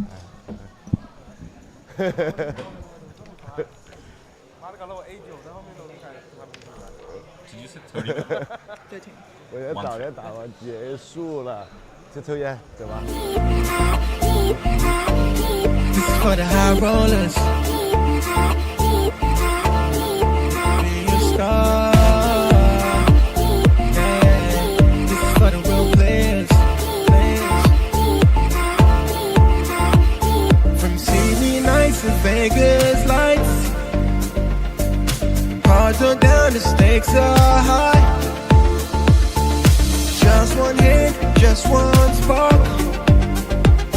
One moment split, you could rise, rise. Eyes on the prize, eyes on the line. This is a game that rewrites time. No crown, no fame, until you dare. 'Cause greatness starts from anywhere. Anyone could be a star. This is the moment, here you are. Play your soul, play it hard. Raise the stakes, play your part. Light it up and leave your mark. From the grind to the golden card. At their Lord's poker, we raise the bar. Anyone could be a star. Anyone could be a star. For the players, anyone could be a star. High roller, anyone could be a star. Oh yeah, anyone could be a star. Champions born in silent ways. A single bluff can steal the day. With every trip, your story grows.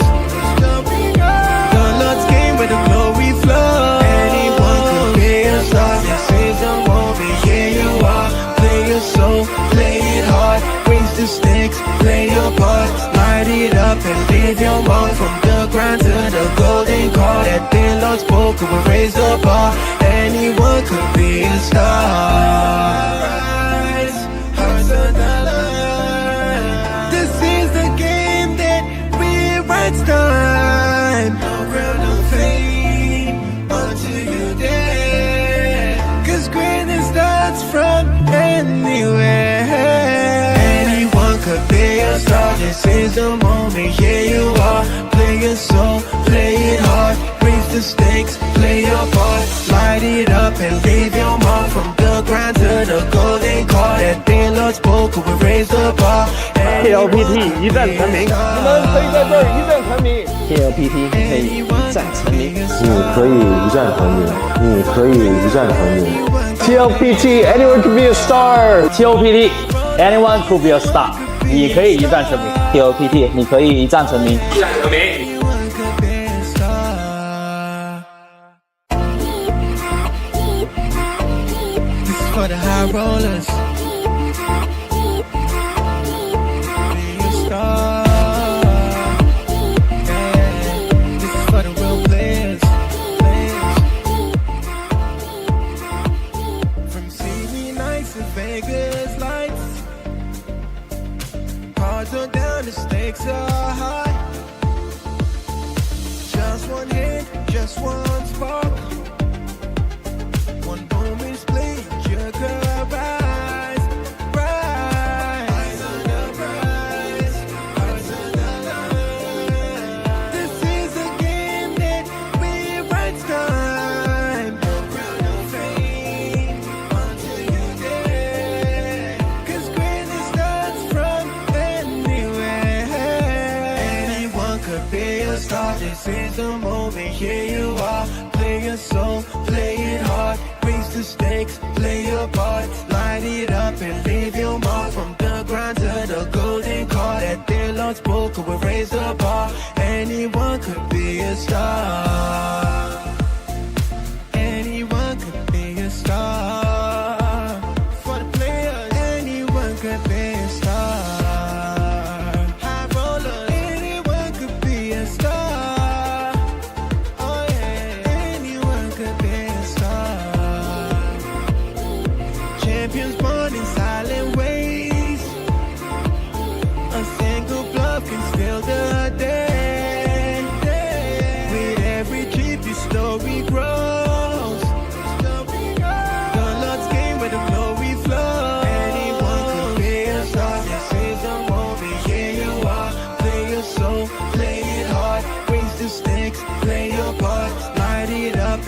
your mark from the ground to the golden car. That thin lost poker will raise the bar. Anyone could be a star.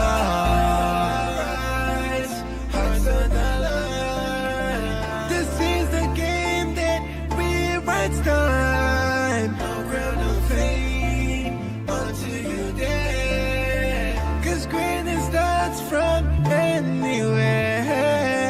Anyone could be a star. This is the moment. Here you are. Play it slow, play it hard. Raise the stakes, play your part. Light it up and leave your mark from the ground to the golden car. That thin lost poker will raise the bar. TLPT 一战成名，你们可以在这儿一战成名。TLPT 可以一战成名，你可以一战成名，你可以一战成名。TLPT anyone can be a star。TLPT anyone could be a star。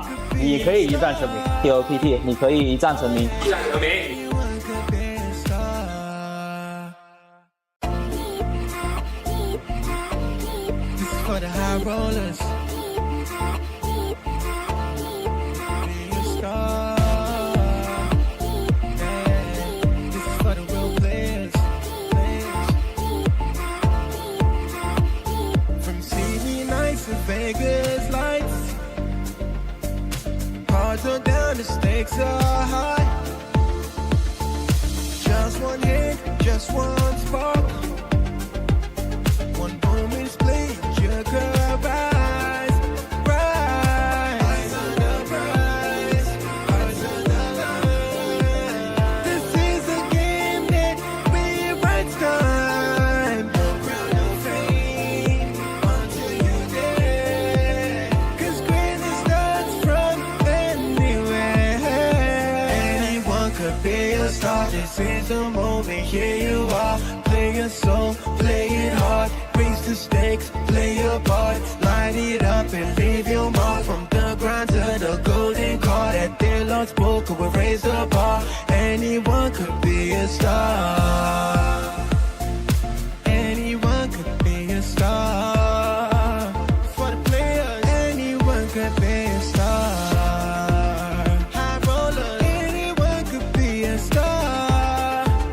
Oh yeah, anyone could be a star.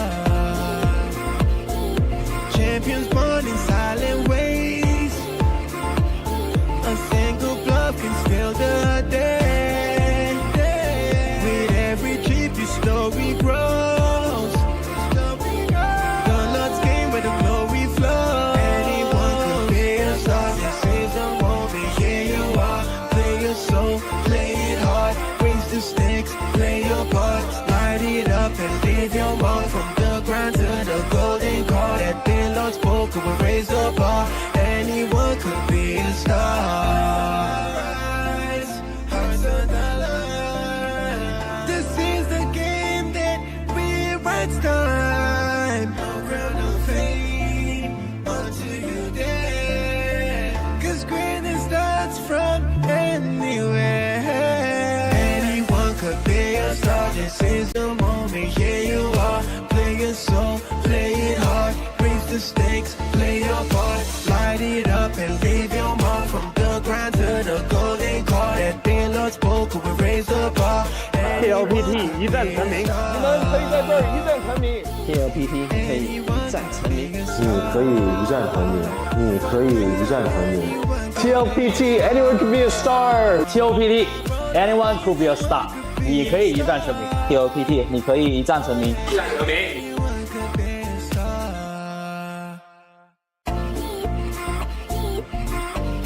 This is for the high rollers.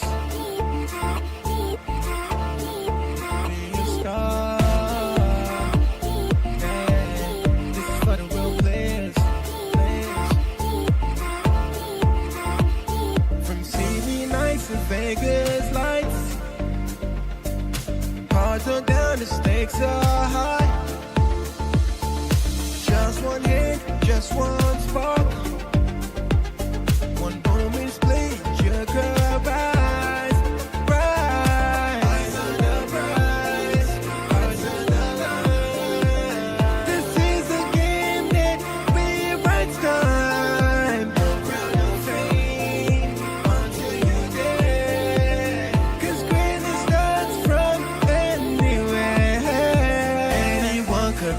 a star. This is the moment, here you are. Play it slow, play it hard. Raise the stakes, play your part. Light it up and leave your mark. From the ground to the golden card. At their Lord's poker, we raise the bar. Anyone could be a star.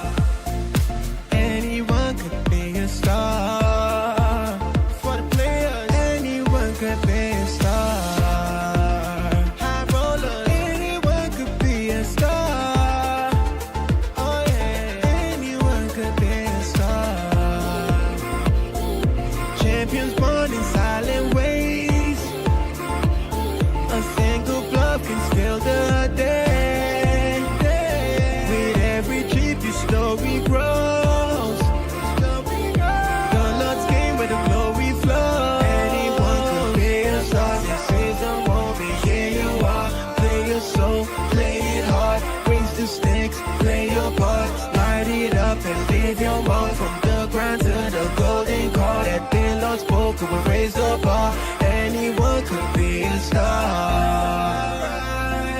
Hearts of the line. This is the game that rewrites time. No crown of fame until you dare. 'Cause greatness starts from anywhere. Anyone could be a star. This is the moment, here you are. Play it slow, play it hard. Raise the stakes, play your part. Light it up and leave your mark. From the ground to the golden card. At the Lord's poker, we raise the bar. TLPT 一战成名，你们可以在这儿一战成名。TLPT 可以一战成名，你可以一战成名，你可以一战成名。TLPT anyone can be a star。 TLPT anyone could be a star。你可以一战成名。TLPT 你可以一战成名。 Anyone could be a star. This is for the high rollers. Be a star. Yeah. This is for the real players. From CD nights to Vegas lights. Cards are down, the stakes are high. Just one hit, just one spark. One moment split, you could rise, rise. Eyes on the prize, eyes on the line. This is a game that rewrites time. No crown of fame until you dare. 'Cause greatness starts from anywhere. Anyone could be a star. This is the moment, here you are. Play your soul, play it hard. Raise the stakes, play your part. Light it up and leave your mark. From the ground to the golden card. At their Lord's poker, we raise the bar. Anyone could be a star. Anyone could be a star. For the players, anyone could be a star. High roller, anyone could be a star. Oh yeah.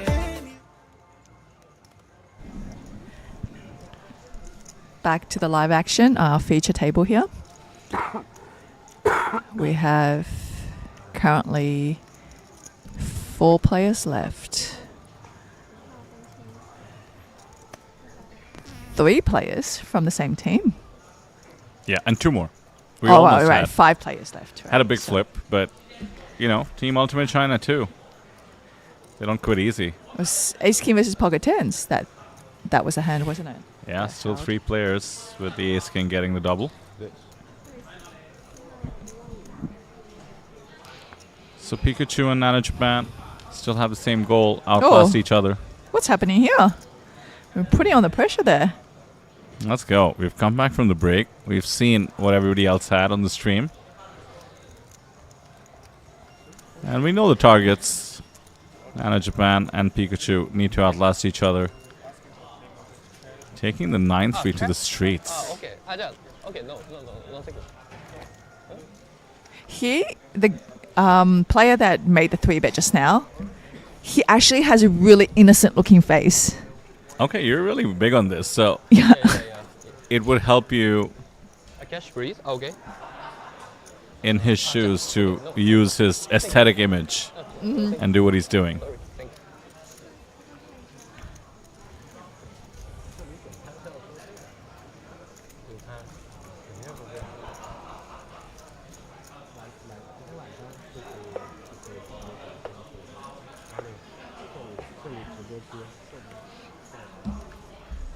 Because to me, he doesn't look like a bluffer, right? While his teammate, they both look like bluffers.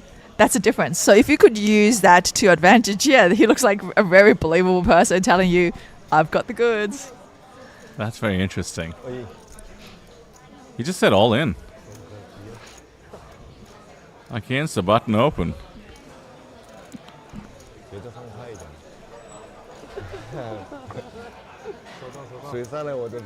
Absolutely bullying the table. Did it with the absolute rags, now did it with the more reasonable holding King Jack.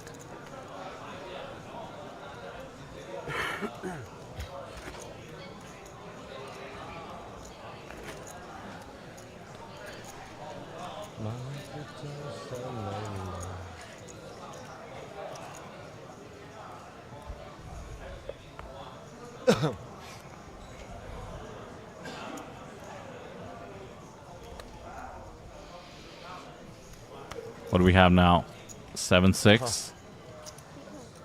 Oh, limp on the button. He's really mixing things up.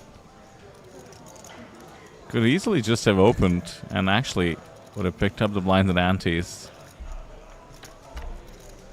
We'll take a flop in position and flop the open ender. Alright, Pikachu. Let's take a look. With the prescription spectacles. On a stab from the big blind. This is just pure experience. Trying to rep on the 5-4-4, instantly gets raised by the 7-6. 3 in a row. He's having a blast out there.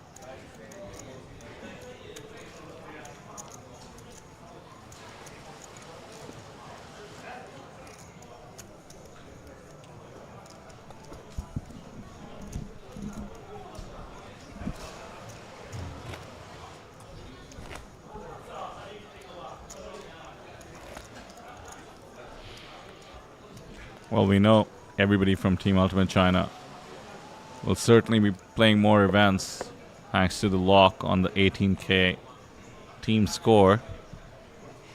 And now, with so many hands on stream, his innocent face image, I think, will be tarnished a bit. Really making some moves. Well, it's not going to be 4 in a row, at least not for now, because pocket queens have been found in the small.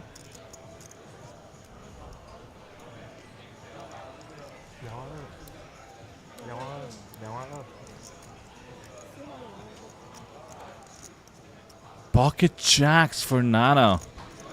Oh, what a disaster here. This is one spot you do not want to see. And mind you, the cutoff open is from by far the most active player, and he's let the pocket jacks go. Wow, that is a lot of discipline, isn't it? Wow, he made it look easy too. Didn't really take too much time. No. I mean, it's the loosest player opening. You'd actually expect some bluffs as well from the small blind. These two have been going at it despite being from the same team. And the pocket jacks not wanting to tango. And what a great decision. That is an unbelievable sixth sense.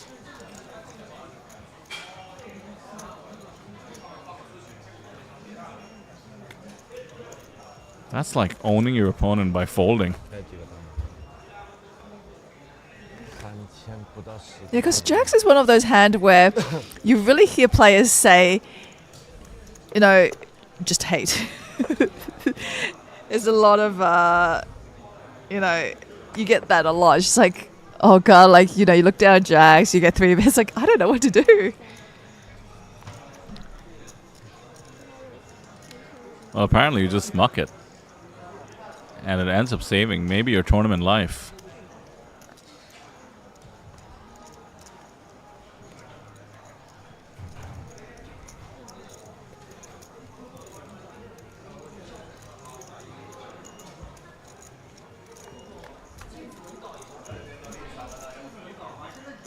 Same hand goes to the flop, but now with the monotone board, the King of Hearts. Super relevant, especially facing the Queen of Hearts.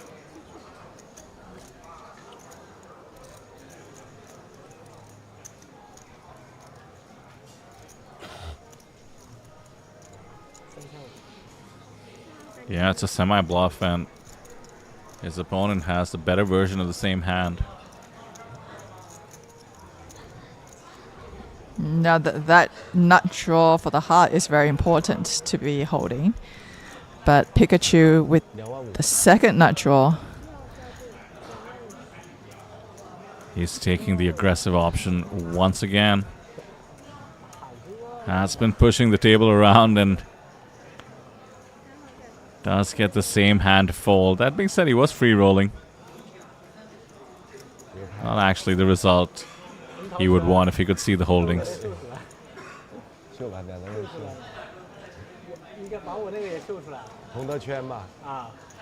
Yeah, Pikachu will be very happy seeing that.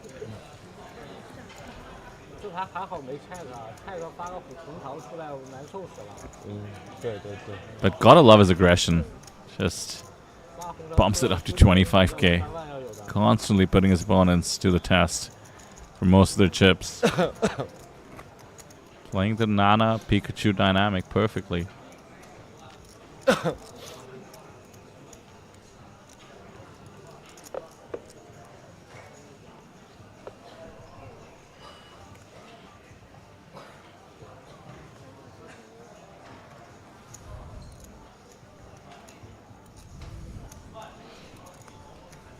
Aggressive poker is fun poker to watch. 这个真的知道有牌。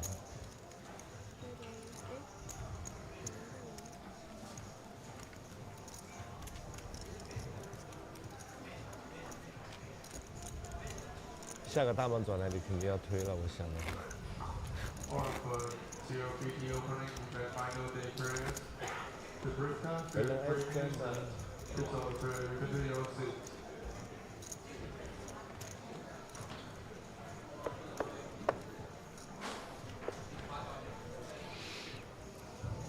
Can't take a sneak at the day 1A clock there, Selena. Over 100 entries already in flight 1A.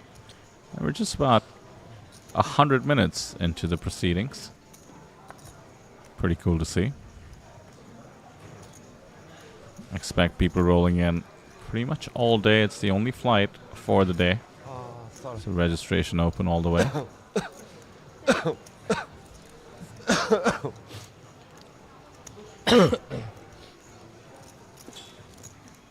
Bit of an update from the opening event as well.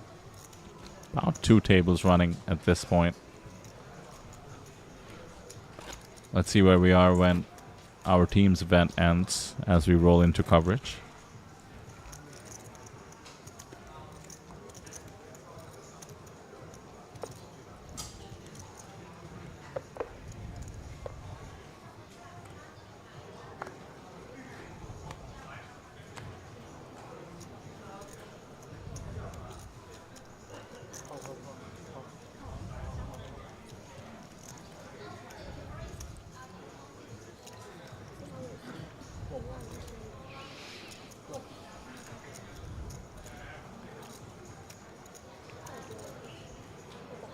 Team Pikachu gets muscled out of the 8-7 of clubs.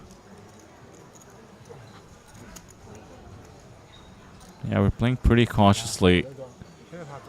84 bigs versus 57.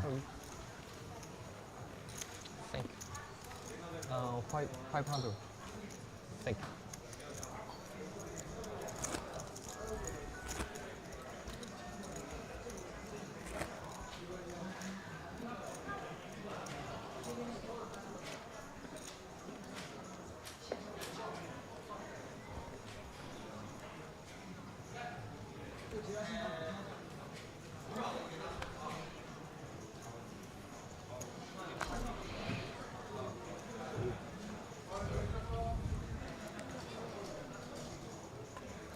We're just open ripping it. Pretty big jam with 20 bigs. Pretty hand here. Oh, he does make the call. Right? Versus his teammate? Yeah, that's right. Just trying to make sure he's the one who ends up with the chips. This is arguably a good way to soft call it. It's going to be a near flip, mind you. With the folded cards taken into account, it's actually the 8-7 of clubs that's slightly ahead in equity.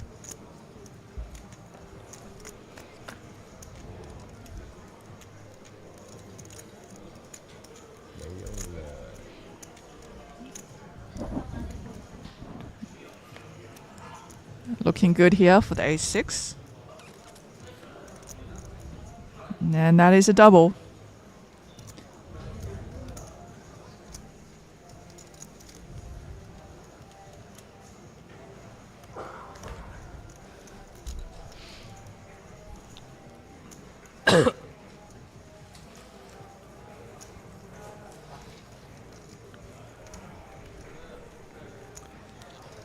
These are the podium finishers in the form of the teams. The only question is the order of second and third.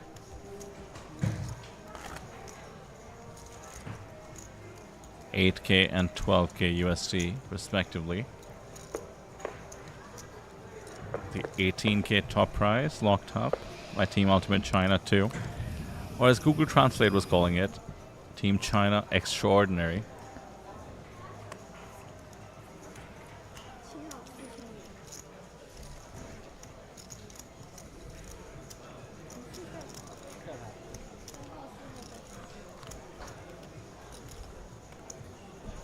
Big slick for Nana. Exactly what you want to see when the big stack bully is pushing you around.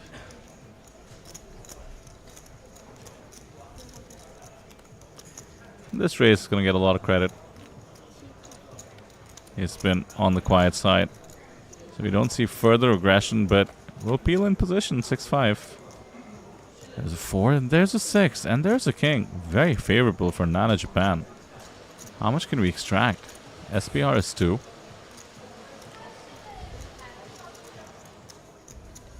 Oh, we go too tricky. No C-bet. Now, is this, would you say he's trying to pot control, you know, or try to trap the player? Yeah, this feels like a trap. And it's going to work often enough in the sense that his opponent should be drawing pretty slim. I mean, a weaker ace is essentially dead. So it's going to come in the form of the delayed C-bet. It's not a bad strategy overall in the King 6-4 dry board to really have ace-king in your check range. It's pretty tough to play out of position with hands such as 7s through queens in that spot. And his opponent is likely to be super aggressive. If the 6-5 was something closer to, you know, 9-8, and they just not caught a piece, could have taken a stab at it. Instead, the delayed C-bet getting paid. SPR now exactly 1. 7 is safe, as it turns out. And you've really told a story with the ace-king. You're hoping your opponent has a weaker king, although that's too much to ask. So hopefully a jack, considering the call on the turn. So how much do you size it?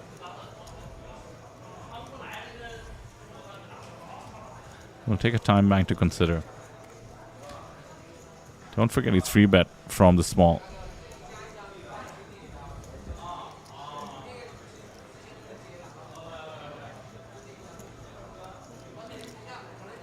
Checks it.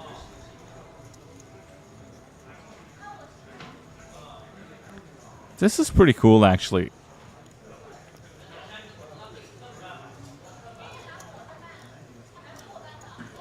And he wants to count. This is pretty cool because it looks like something like pocket 10s, pocket 9s. It's free bet from the small. Check the flop. Take a stab on the turn. Now check the river. And it could be that a 6 is tempted to convert into a bluff. Can we represent the king? That's the first question. It's kind of tough to do. Just checks behind. We'll see the tricky moves of Team Nana Japan with the Ace King reveal.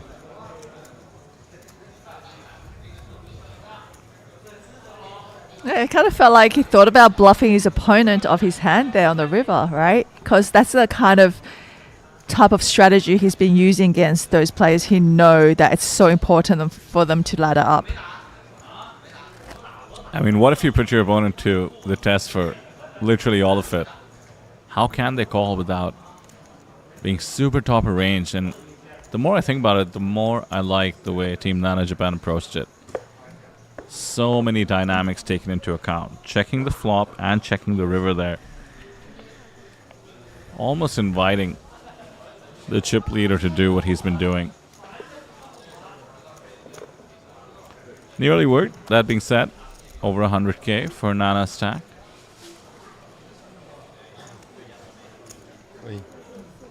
I hear all in. Small versus big. Reasonable holding this time in the form of the ace-10.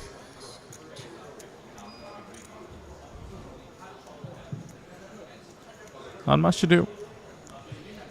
Move on to the next one.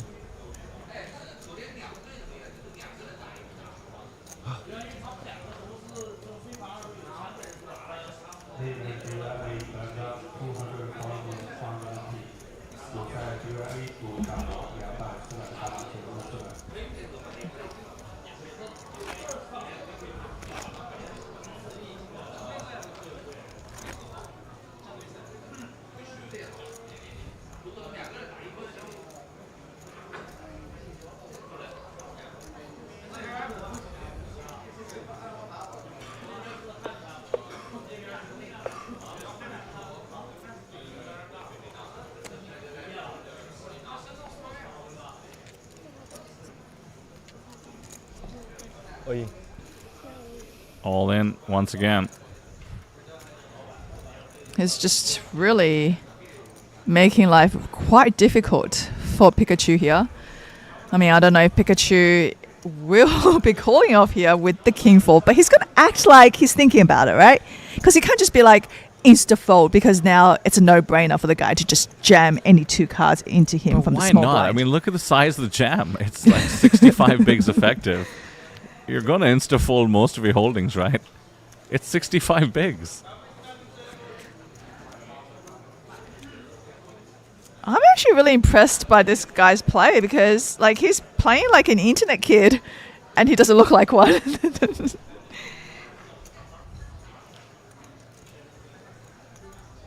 This is the kind of stuff that I have seen internet kids do. You know what I mean? This is the kind of play that they're frequent, you know, just putting that kind of pressure on their opponent. And a hand like 10-9 suited is a great hand to do that with. Completely understanding his spot. Really cool to see. Maybe he's an internet kid, just from a very different era of the internet. Right. He's an Ask Jeeves kid. Remember Ask Jeeves? Did you ever use Ask Jeeves in Australia? What is that?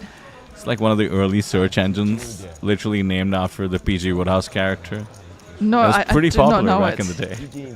Like before there was Google, we just had like, you know, it wasn't a monopoly yet, so we had like 10 search engines to choose from. One of the pretty popular ones was called AskJeeves.com, and this little butler icon would pop up and then answer your question for you. I have never heard of this at all. What's the earliest search engine you remember? Yahoo. Something before that, surely. Lycos? I remember Explorer? one. I guess there was always something inbuilt into Yeah. Explorer. It has to be, right?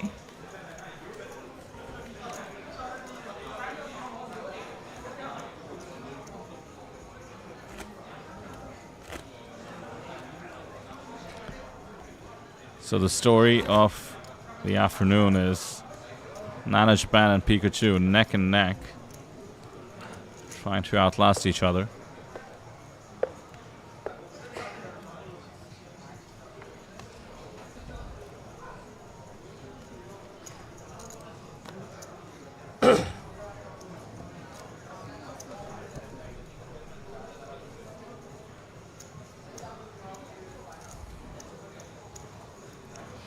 Actually, a reasonable holding this time with the ace-10.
Check.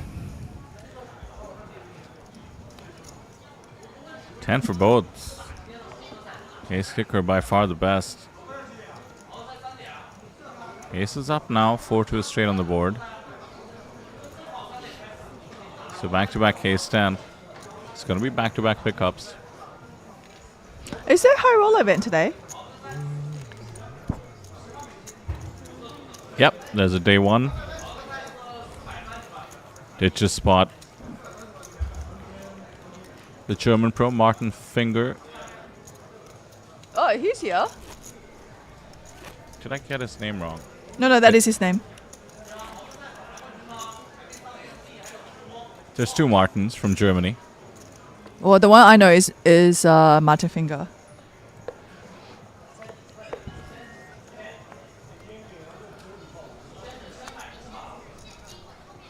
And they both do make their way across the Asian circuit. But the one I was thinking of was Martin Sedlak, pardon me. Ah. Have Oh, seen yes, him. he was here for the TLPT last time. Oh, yeah, just spotted him regging what I think assume he's is a high roller. Short-handed specialist, like a short deck specialist, right? Interesting. I've seen him actually play traditional MTTs all across Asia, but I'm sure he dabbles. Oh, I know who you're thinking of. You're thinking of Martin Nielsen, who was at TLPT Okay. last year as well. Yeah. Wow. He is a short deck specialist, and I've actually met him and talked about short deck, but also his online ID is short deck. So, Oh. you know, he's a specialist.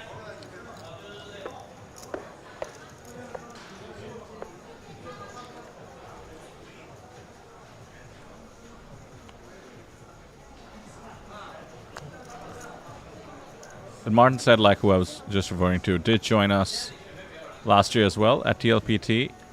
Came 20th in the main event, second place in the super high roller, the 7,500 USD version, and yeah, deep run, 13th place in the 15K high roller as well.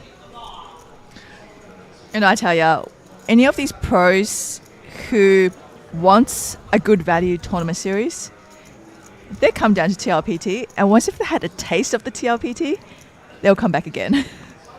Yeah, especially in the 2026 version, everything has just been amplified and boosted. Let's take the main event, for instance, going from 700K to 1.5 million in the guarantee.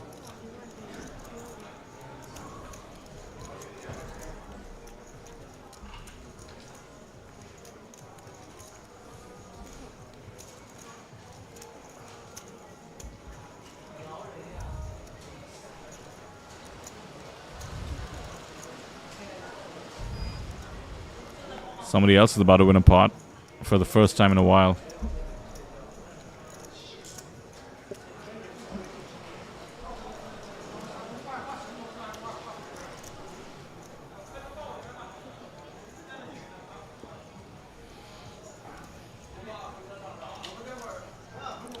Welcome pickup. For all the moves that have been made, the stack is still hovering around 200K after that dent. So he's super active, Mr. Innocent Face, but not really reflecting in the chip stack necessarily.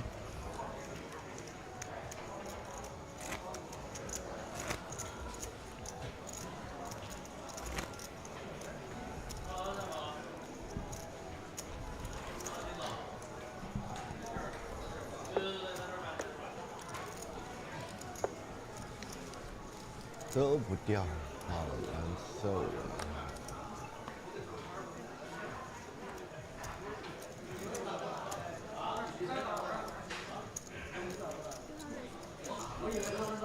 好， I do have an interesting question. So I look through like DoorDash. I'm trying to order groceries for my mom, right?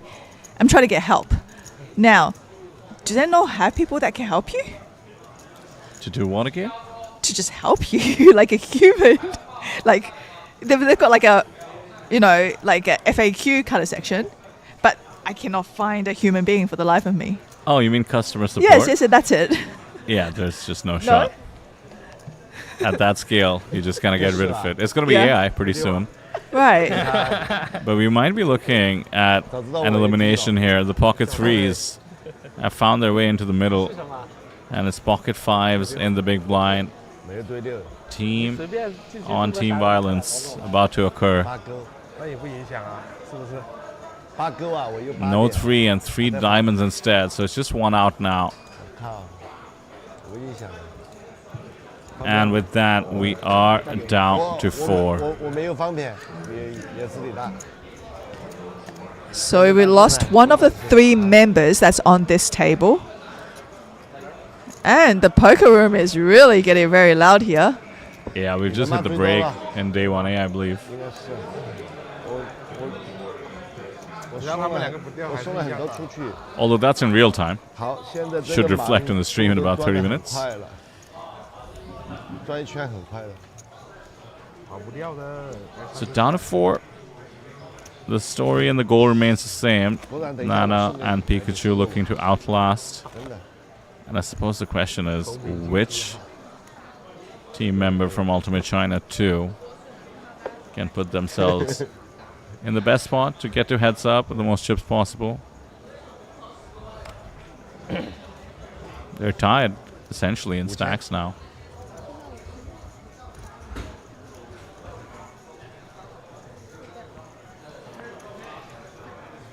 five. Okay, thank you.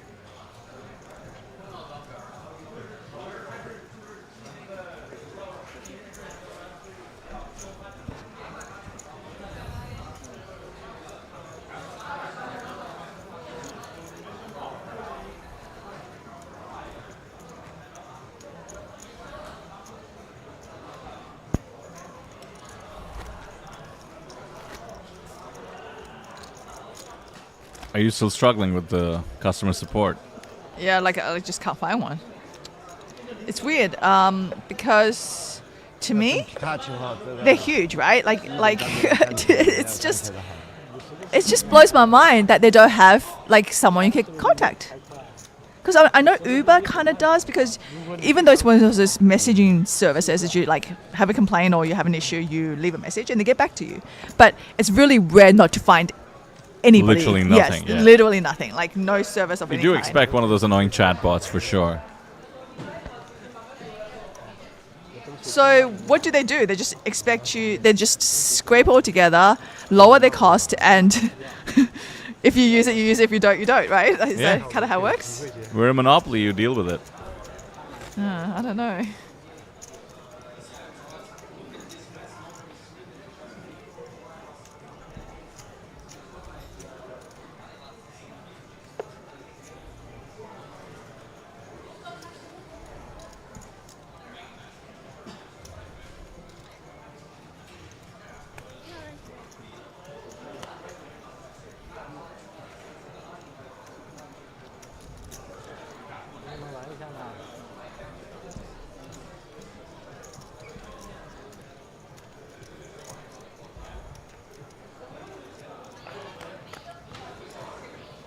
Three-handed flop after a while. King, chat, 6. Rare to see Pikachu not flop your set.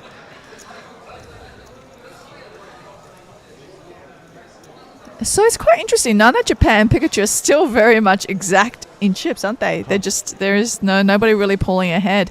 Their hands are both really tied. Yeah, absolutely neck and neck. Pretty ambitious stab with the 10, 7 of diamonds. All kinds of backdoors possible.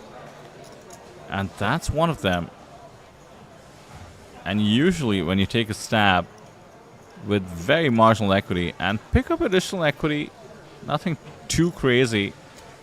You do end up double barreling. That is what we see here. Quick call with the top pair. It's got to make you nervous. We're going to have a huge swing. 86k in the middle. And a king on the river. There will be no new chip leader instead. Looks like we're going to have at least a 240k stack. Do we triple barrel? You would just hate to lose to something like a queen 10, but apart from that, most hands are calling you off, so does check it back.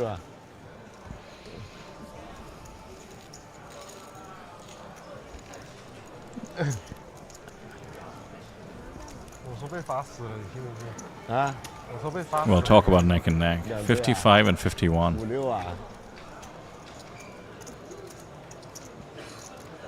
你不可能是 A 吧？人家看直播的人看见你的底牌了 A 呀、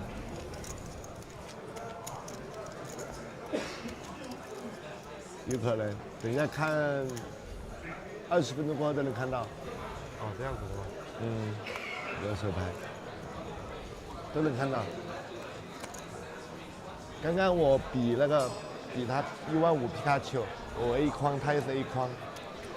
刚刚有直播朋友发给我看了的。我知道，我还是输出。都能看到底牌的，后面。你刚刚是 A 呀、那个牌你是 A 勾，我都付给你，我是 A 勾，是不是？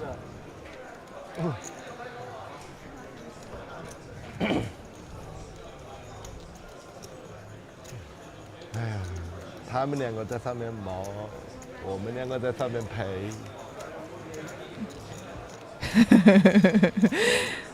I think that was the chip leader's voice there. He's like, these two are just like trying to outlast each other, but we have to actually accompany and sit with them. Right? So to him, he's just because they've got it locked up. Yeah, that is the situation. Right. That is the situation of the entire final table, really. We're along with you, don't worry. It's a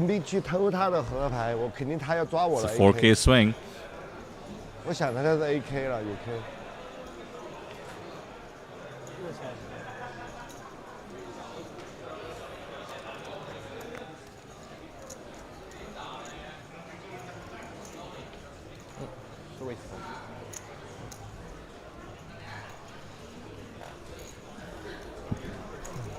脑不轻松的。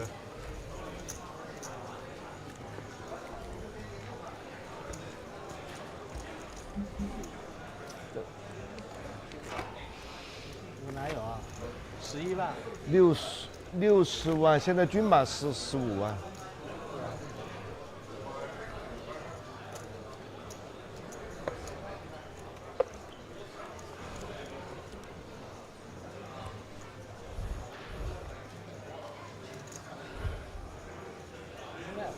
现在我也不敢抢他俩，他俩一言不合给我崩了，我就带命去了。Do appreciate that the players are mic'd up. Actually takes a fair amount of added effort, but shout out to the production team for making it. We'll be doing the same for rotating feature tables as well, I'm sure. 其实我也是四川人。Club draw versus bottom pair. Sometimes it's like the other two players just sitting out, and it's like just watching the heads-up guys on the same team play.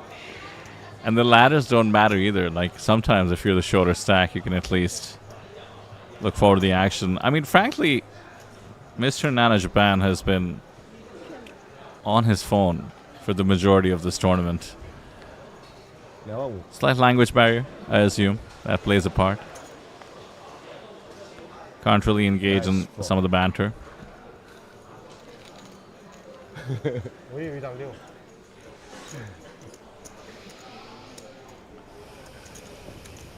这把牌如果他们两个进去，我要3B，要帮池子造起来。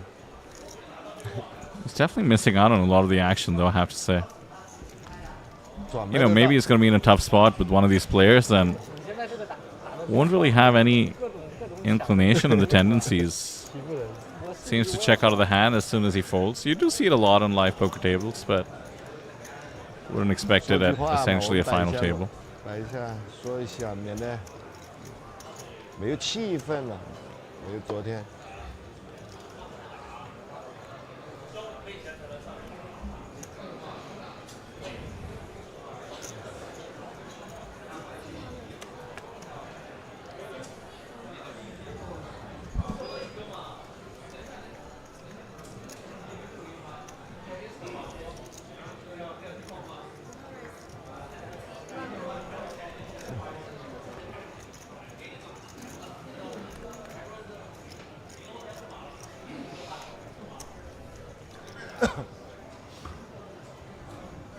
Nana Japan now has come in for a 3-bet of 18k. That's the first time we've seen him do something like this. Yeah, should get a lot of respect, but for now it's getting the side eye. We saw the 4-bet with the pocket fours.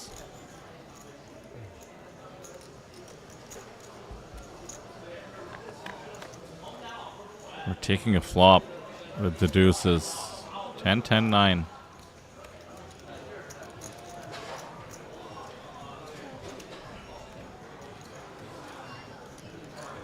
Small bet might just get it done.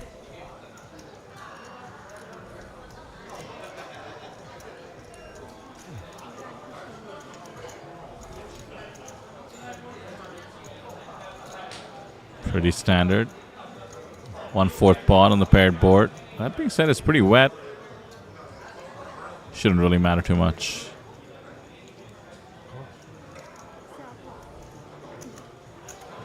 Deuces, 2 check call.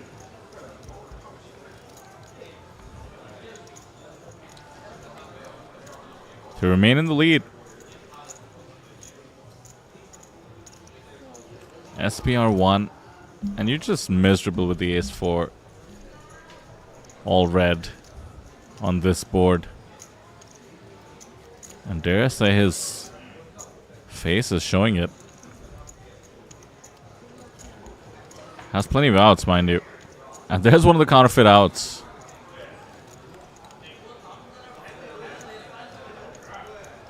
The nightmare with the deuces is always a counterfeit. We're playing the board now. Do we convert into a bluff? What can we represent? A 9 precisely. Pocket pairs such as 7s and 8s going for value.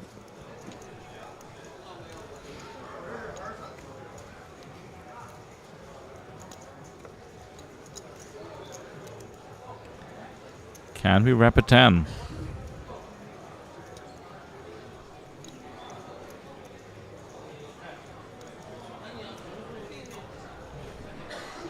Oh, we've got someone who wants to take down this pot.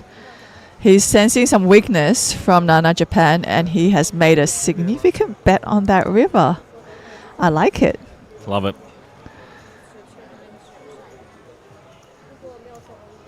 And there's a chance he's putting Nana Japan's team in for their tournament life. Looks like a significant shove. Yeah, with the SPR as 1, makes a lot of sense to put the maximum pressure possible. Mind you, this is not an auto fold spot by any means.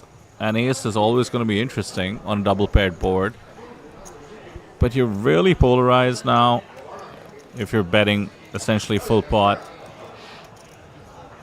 You're essentially saying you have a 10 and a 10 only. Or somehow a 6, although calling a 3-bet with a 6 is quite unlikely. It's unlikely enough with the 10 as it is.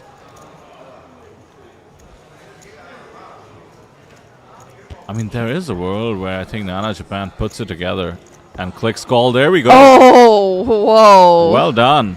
What a call. And for his team, it's tournament life, right? At that point, you know, and we're talking about like wanting to ladder up here and everything. What a heroic call. And he, you know, he read the situation. His team's going to be proud. Yeah, meanwhile, no one's more disgusted than Team Pikachu. This puts him in a very good spot to bring his team's points to second place. And, you know, also possibly finish second in this tournament. That was really well deduced. Basically, understanding that there's the smallest chance that his opponent has a 10. Even with a 10, would you go all in after the turn has been checked? Really understanding the dynamics and playing some solid poker, you know, putting it together. I was giving him a little bit of flack for not paying attention in between hands, being on his phone too much, but turns out when he's in a hand, he is dialed in. He knows what's up.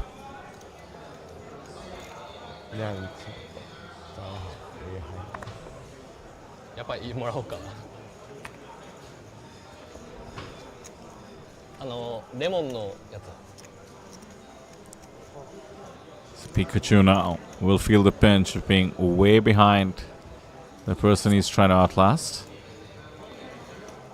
Instantly gets jammed on by the short stack, the now short stack.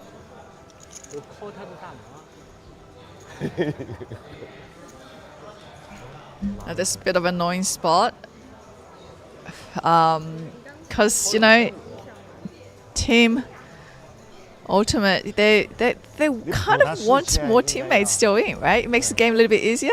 But then he's going to be then faced off with two opponents, and now one of them is chipped up. Yeah, we're still going for the trophy, right? After Going all for the of trophy, being yeah. first. Apart from the points and the resulting 18K locked up. But see, with the relay of the information, you also are being told now that this guy on the screen right now, what his 3 betting ranges are, right?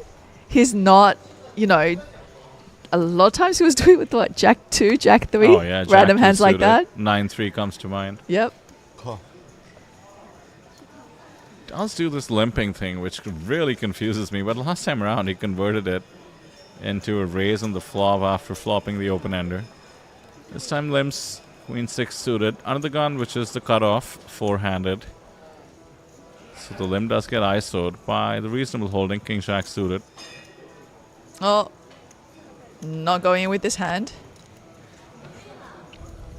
And I guess this allows you to take a flop with Queen 6 of hearts. There's 2 more bigs to call. Jack, Jack 3. Too easy. Both the remaining jacks come out on the flop. We did see another King Jack get folded.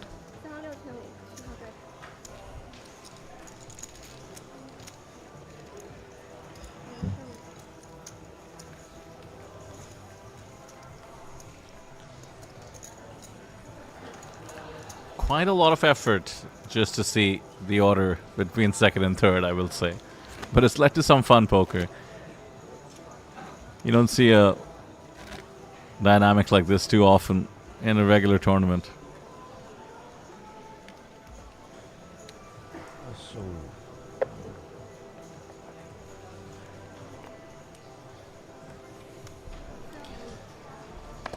The rags for Team Pikachu means the glasses can come off.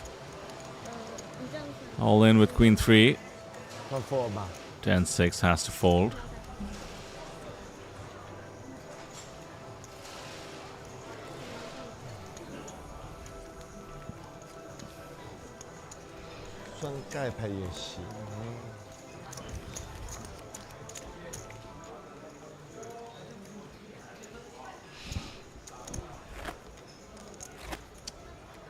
争取我们在4点钟之前结束战斗。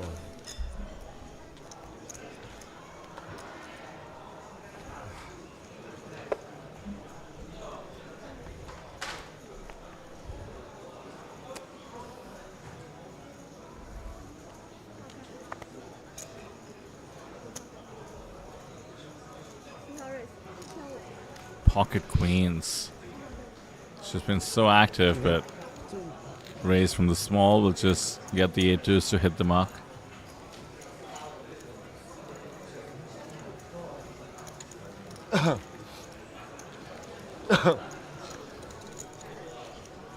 couple of hours into day 1A, Selena. We're approaching 125 players. Not too shabby. Not too shabby. Usually, I think the last flight does get the most amount of turnout.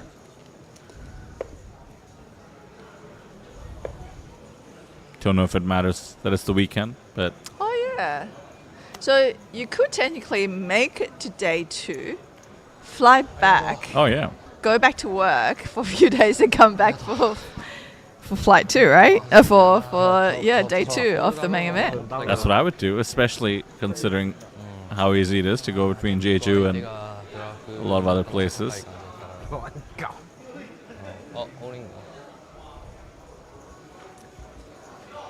All in and a call. Ace-8 at risk. Quite ahead though, certainly after that flop.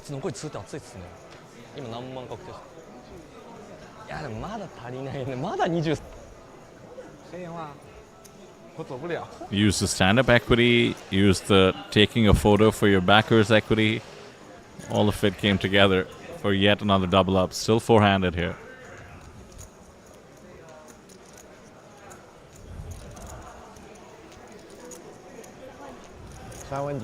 Okay.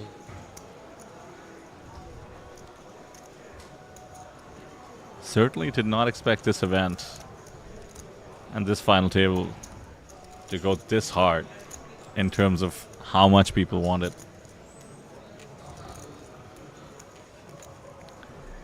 Goes to show how much hardware matters to poker players.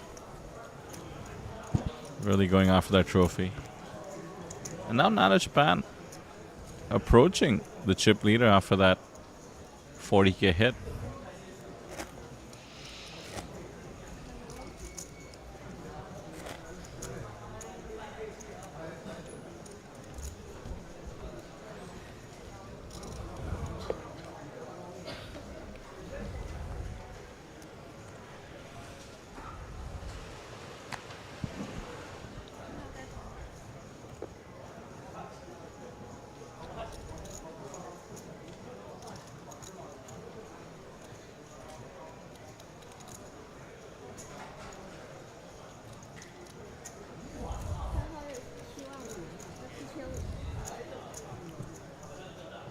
Well, in Team Pikachu's shoes, now that you're way behind, the only person you're trying to outlast, what is your strategy? Are you looking to take spots, try and really build your stack, or is there any merit to still waiting for the blinds to creep up before you really feel the need to press the issue?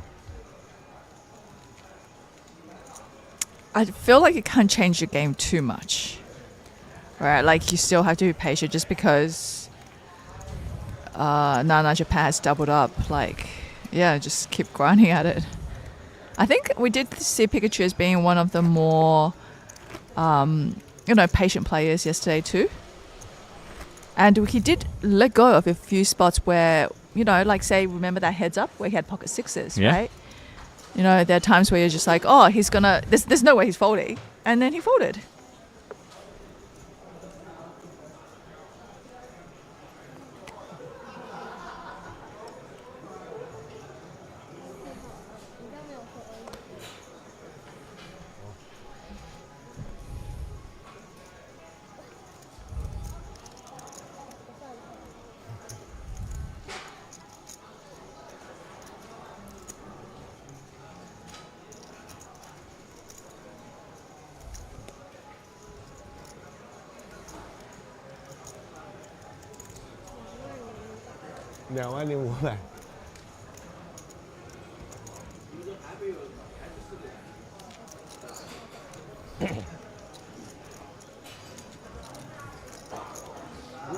结束了？那第几个级别？主赛还没开始吗？开始了，第几个级别？第2个级别呀？那还好。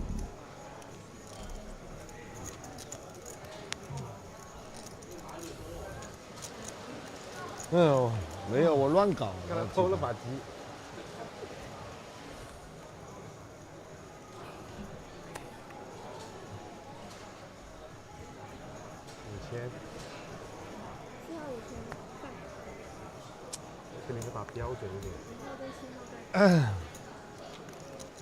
A7 not interested on the button. More interested in outlasting Pikachu.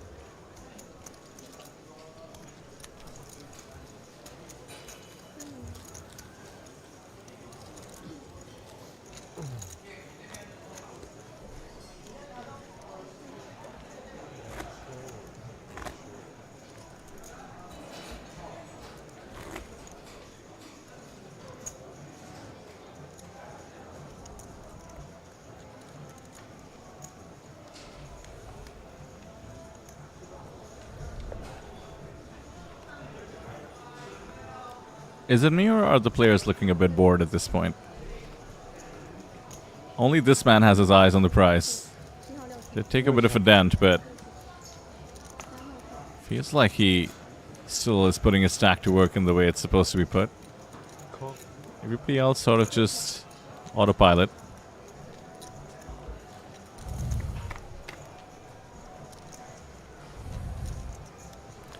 Oh, wow.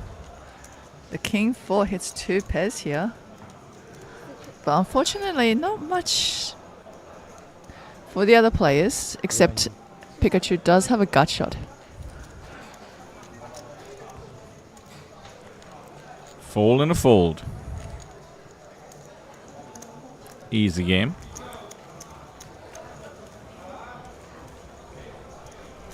Hasn't dropped below the 200k he went up to after that initial double, really.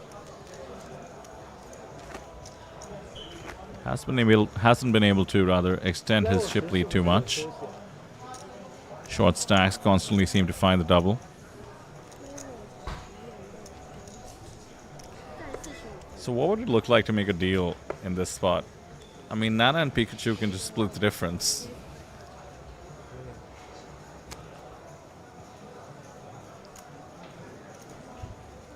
At this point, Nana way ahead. Because they can't really come first, so it's got to be tempting. Just shake hands. Catch your stacks in the middle.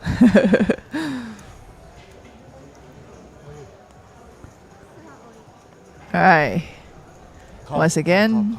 Quick call as well. Quick call. We might have a new chip leader. Oh, not good for the chip leader to see he is dominated by the ace queen. How the tables have turned. Especially now with the queen near sealing it. Spade draw and the gut shot now converts into the open ender. But the 10 means to have the double up for the ace queen. So the stack does drop to 135k, closer to starting stack now. His teammate has been patient in his own right, and now up to 177. Once again, the outcome relatively unaffected.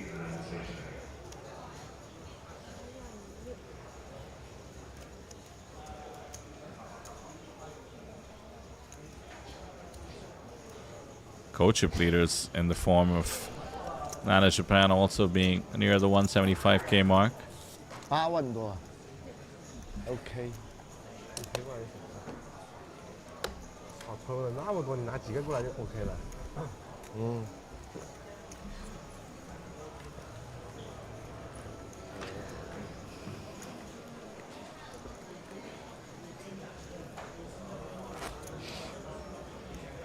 It's a rare sight, for me at least, to see phones at the feature table, and it actually is a good reminder of what a net negative they are to poker tables. Everybody is just kind of into their own phone at this point, instead of bantering, as we tend to see at feature tables.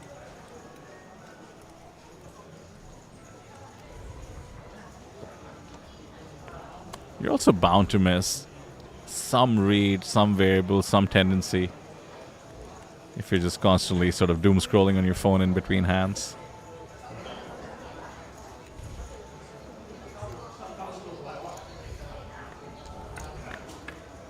This is why you gotta love mixed games. Hardly anyone on their phone. It's it's too difficult to even It's figure too out. right. There's just too much happening. going on, right?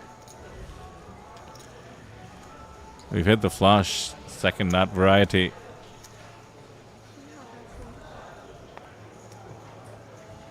No continue though.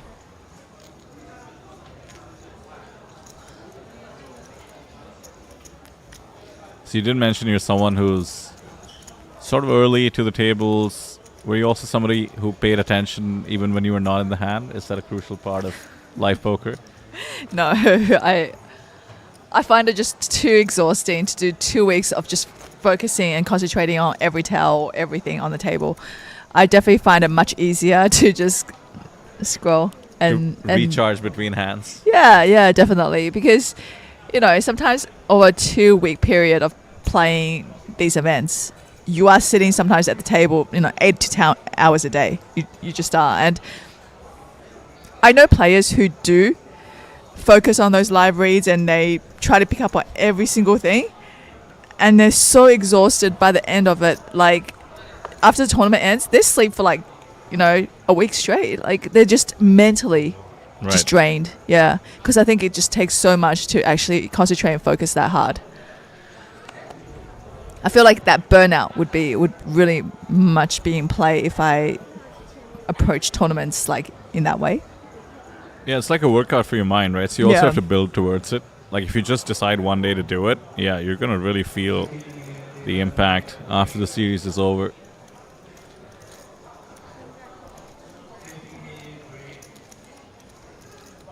Thought we had a family situation brewing, instead it's three-way. I spot a jack. That is best. Broadway gut shot for Nano.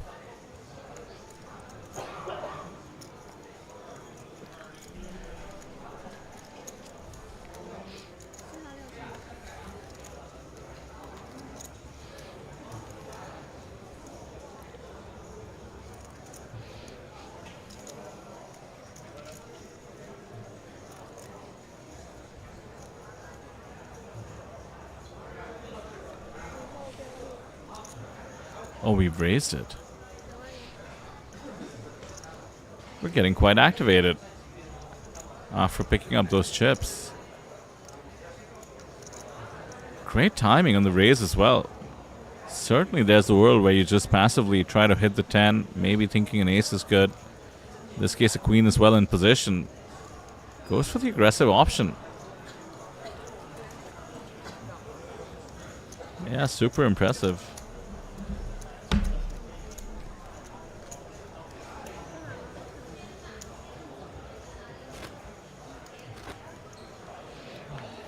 Doesn't make moves too often, but when he does, we saw the ace-high call down. Now the ace-queen convert into a bluff. Actually really looking forward to seeing him in other events.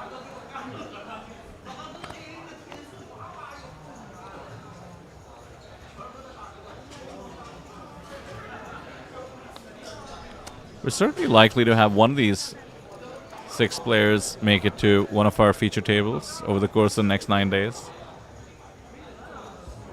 I mean, considering they're the winners from their shootouts, they're going to have the prize winnings from this event, and they were joining us to begin with. They're probably firing a bunch of events. Oh, Nana Japan now in the chip lead on this feature table, with Pikachu currently sitting with 35 big blinds. So not looking good for Pikachu, who really wanted to outlast Nana.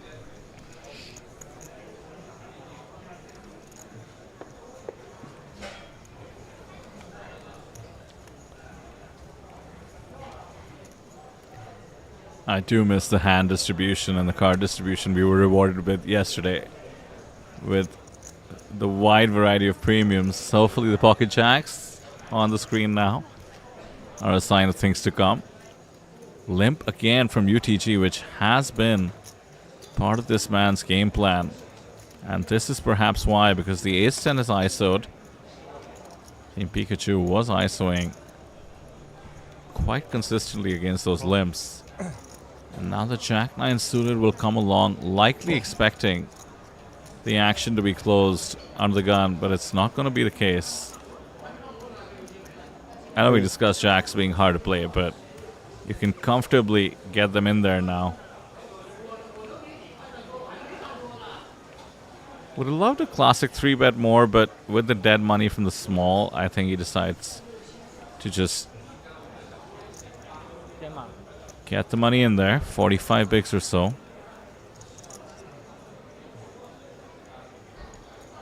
And 45 bigs is way too much for Ace-10 off to call. Effectively, I guess it would be about 33 bigs, which also seems like a lot.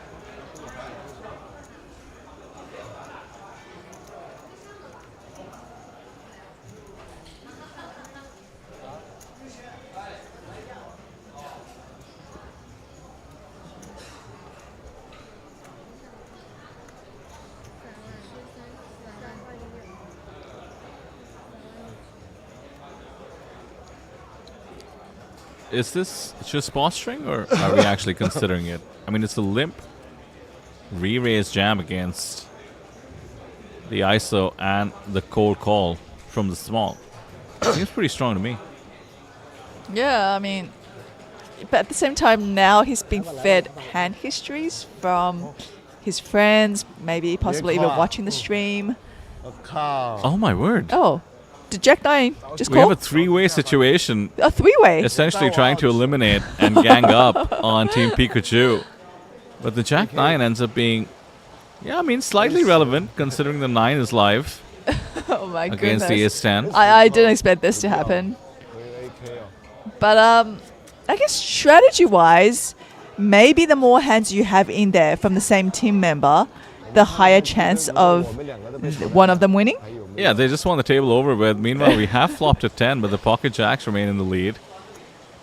Now the 8 means open enders for the 9 jack and the jacks. And there is a 7. We've eliminated Team Pikachu. And that's going to be... Oh, wow. No, actually, what a crazy result for the ultimate team, right? Like they've chopped it.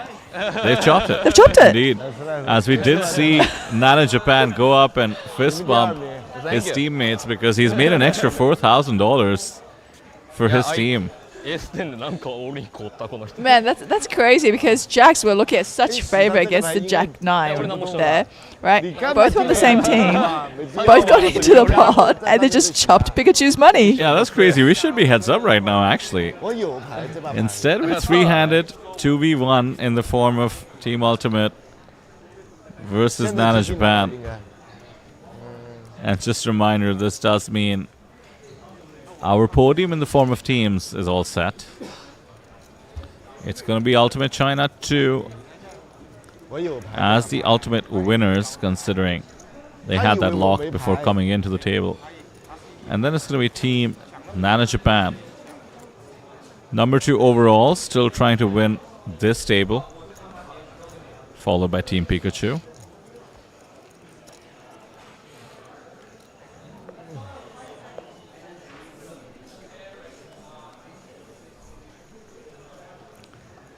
So now, Selena, we're just playing for glory.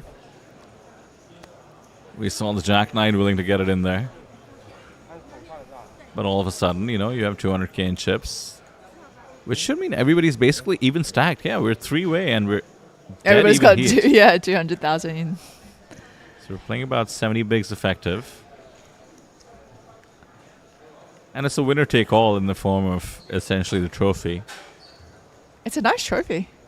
Yeah, It is a nice trophy. I've been handing them out, you know, all of last TLPT and handed one out this morning. And it's a nice shiny hardware to, you know, not too shabby on your desk, even at work. And we don't have any tiny team trophies, right? It's just one trophy for the team. Oh, you think everybody gets one? Do we have a team trophy and an individual winner trophy? I guess that's the question. Everybody gets one. Feels. I'll find out when I do the trophy ceremony, and I'll let you know. 11 a.m. Jeju time tomorrow. Keep a lookout for the video.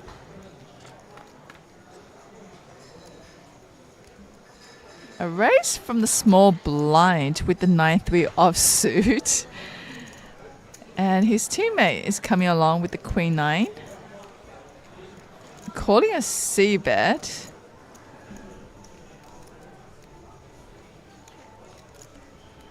So actually somehow picked up equity with the 9-3. Yeah, it was looking pretty dry on that board on the flop. But yeah, 10 outs as displayed it in the corner there. But his teammate isn't going to let him see a free card. Just betting out there with Queen 9 high, all black, taking down the pot.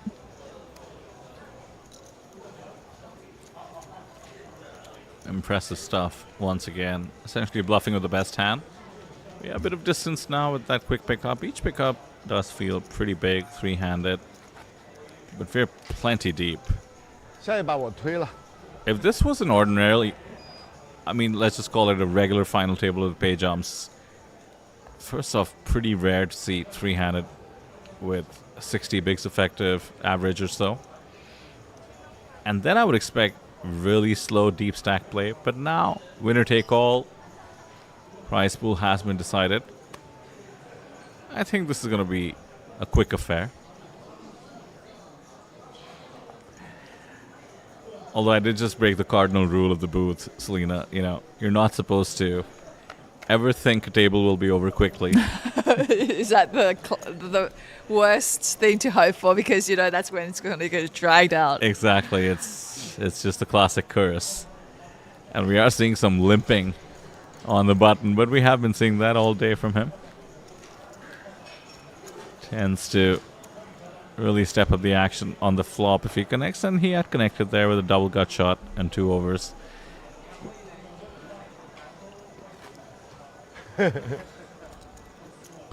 他们全部都上桌去了，全部都上了。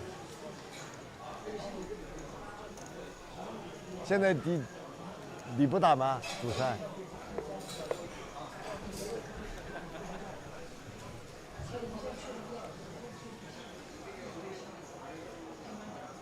谁被淘汰了？靠。 So Team Pikachu's tally will be approximately 90 points.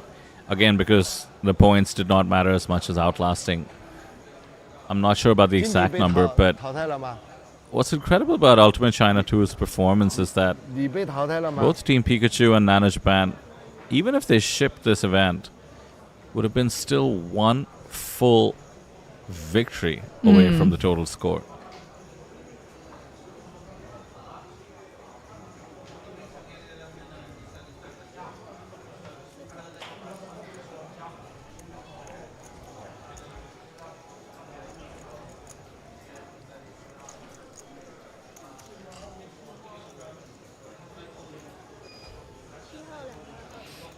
Well, the gut shot and 2 overs calls on the flop, and now facing another barrel from the absolute air in the form of Jack 8.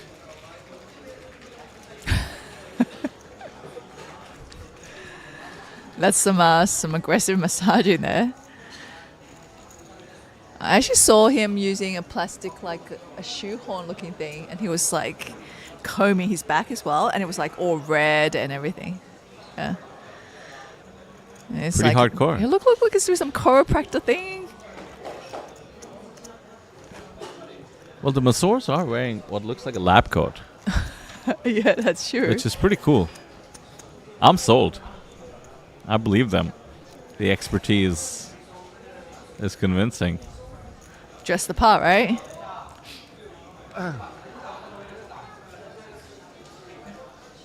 他不激进呐、日本队他不激进，我又干嘛啦？ Proper hand for Nana, and somehow the King Queen is found in the small, which means the 3-bet comes in. Very small sizing, mind you. Raises to 15K.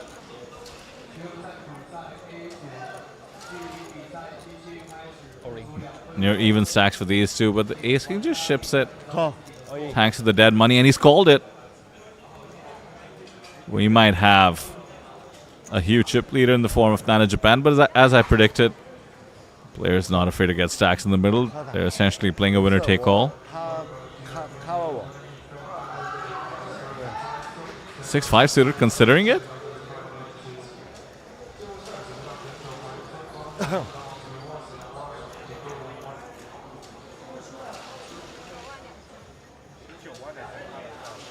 We did see him call the Jack 9 suited. He'd have 2 live ones.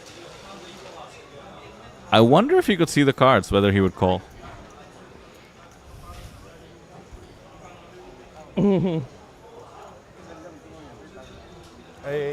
AK 嘛 AA。 Yeah, he folds it. S King， 不就是这样？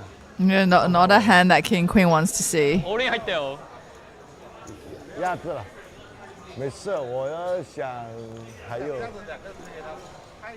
And Japan looking to do their team proud.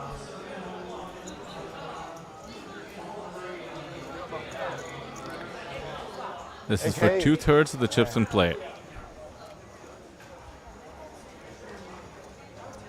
Will be nearly heads up.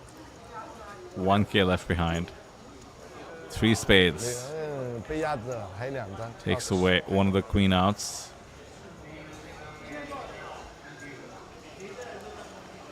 And that No is pretty good. clean. 就看你了。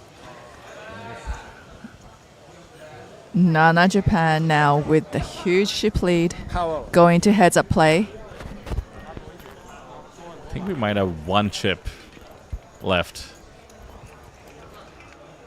At least based on the graphic. Seemed like there was a 1K differential. Oh, chip in a chair. Don't despair. I think especially with the big blind ante, you could actually win a lot. The first hand, if you run good.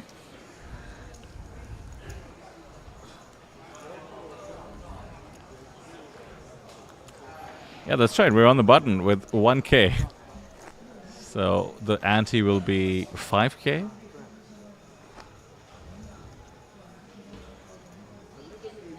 Could go like 15x in this hand. That is also the reason why some of the pro players leave a chip behind when they go in. You know, it's Right. for that very reason of having the big blind ante, and they can really, you know, like 10x, 15x is their stack.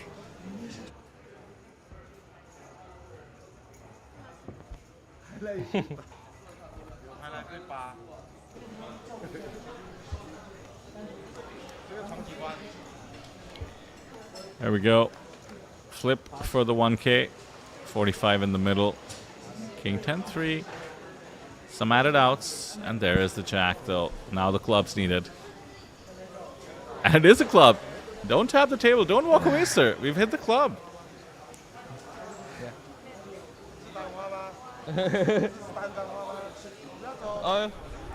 Rush. Don't despair, as Selena said.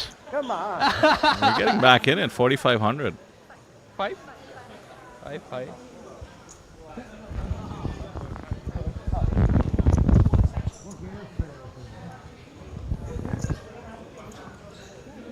Crush だよなと思って。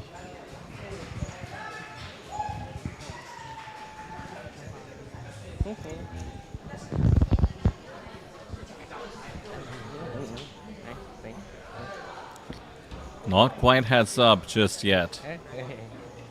Oh, looks like a little bit of good luck exchange using Google Translate there.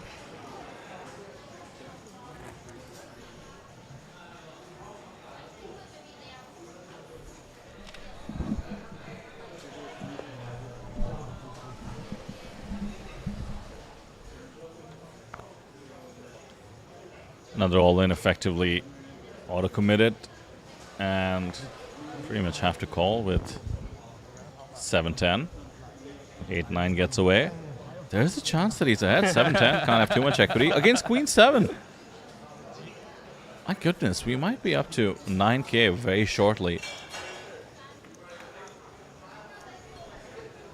No 10.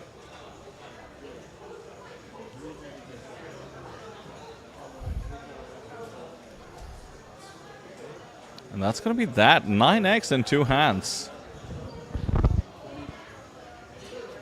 This is kind of cool. This is developing into quite a story.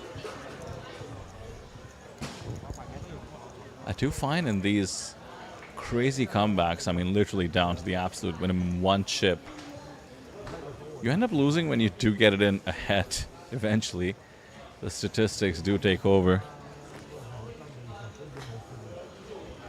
For now, he's going to get one cheap hand in the form of the small blind, one free hand. Can evaluate.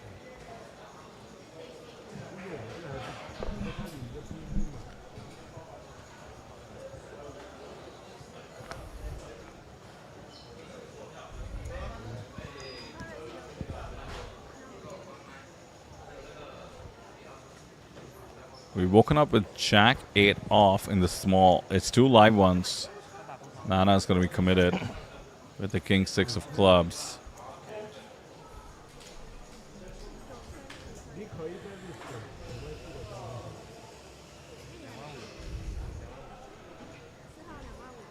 How much? 2-5? Okay, thank you. Thank you. Oh, the 9-5 has ISO'd, saving the teammate.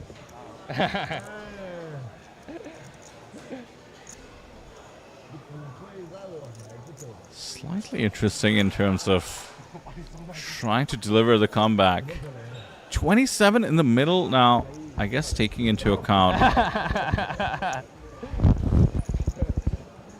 the effective all-in. Could we be looking at... Great. There we have it. Essentially a triple up. We've gone from 1K to 27K in 3 hands. This is just incredible. This is unreal. We have a real stack now.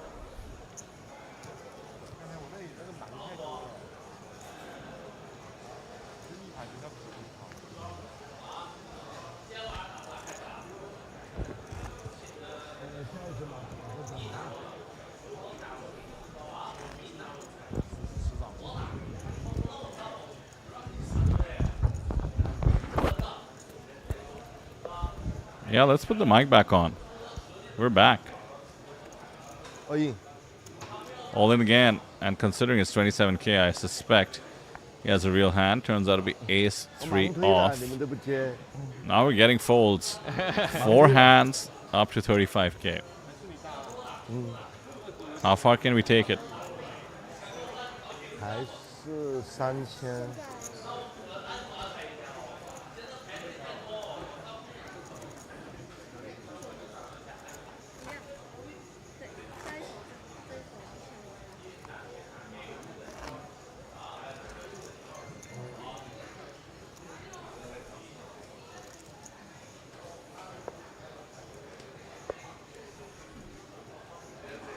Come on, one more. I want to see a double. We'd be up to 70K.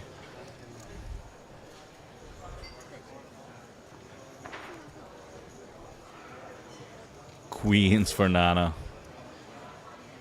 Somehow the button is just limped. Oh, he actually manages to induce the all-in with the 7-3 of diamonds with the queens. Really well done. How much? Oh, asking how much? Thank you. What is that, a needle?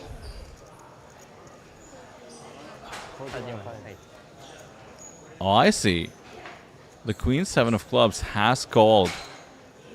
Yeah, I think Nana is just going to go with it. And he's managed to bully both team members. Trap them, extract the dead money from the folded button. And surely now. Surely we're heads up. 16% equity heading to the flop. Oh, it's just nothing. All black. Yeah. We do need to use the stand-up equity. It does come in the form of a 6, but the 9 means we are heads up. And Nana Japan locks up a 3-1 chip lead heading into heads up. What an impressive performance. I mean, this hand is so indicative as well, right? So often you're just 3-betting from the small blind, and the hand is just over. 7-3 suited might get away. Certainly Queen 7 suited might get away. Sorry. Nana is so aware of everything happening at the table. Let's see how it converts to the heads-up portion.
Here we go, heads up between Nana Japan and the last remaining player from Ultimate China 2.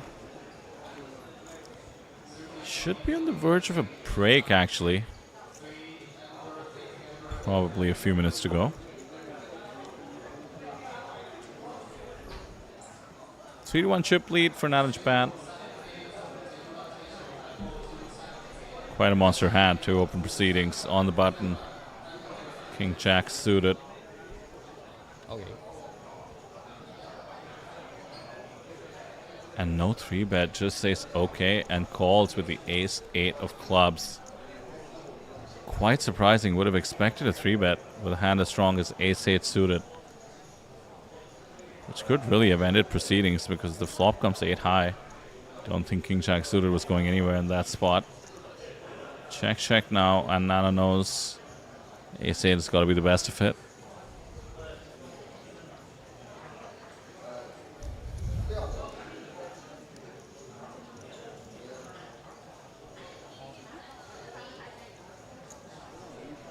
King Jack not ready to give up just yet. Could be ahead. Does have 2 overs. They don't appear.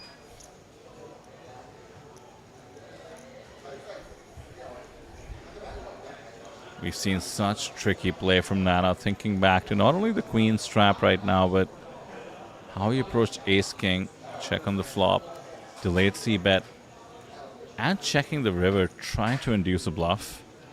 This time around bets 40k into 50. Trying to convince his opponent about a missed straight draw of sorts. Doesn't work though. Still extends the chip lead. Almost 5-1.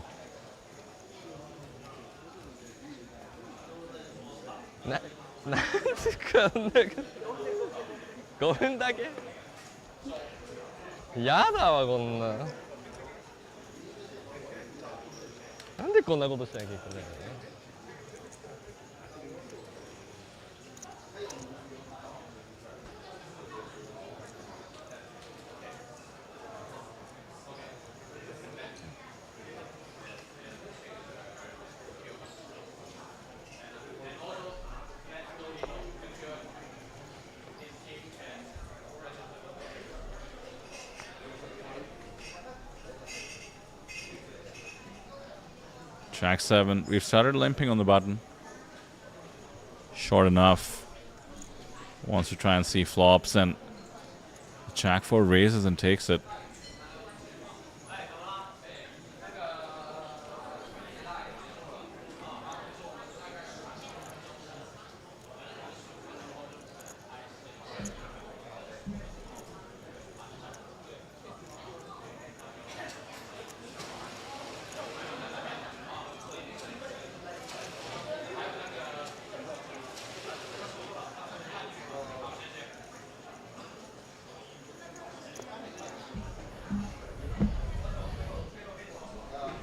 You don't often see heads up with the 2 players sitting next to each other. Might reset during the break, but for now, easier to just roll things along. Especially with the RFID. We want players to stay seated in the same spot so that we can bring the coverage to you as we see the bottom pair with the 7-3.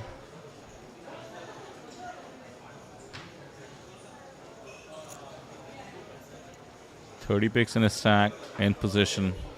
Heads up any pair, likely to be the best. At least on the flop. Quick bet and the takedown.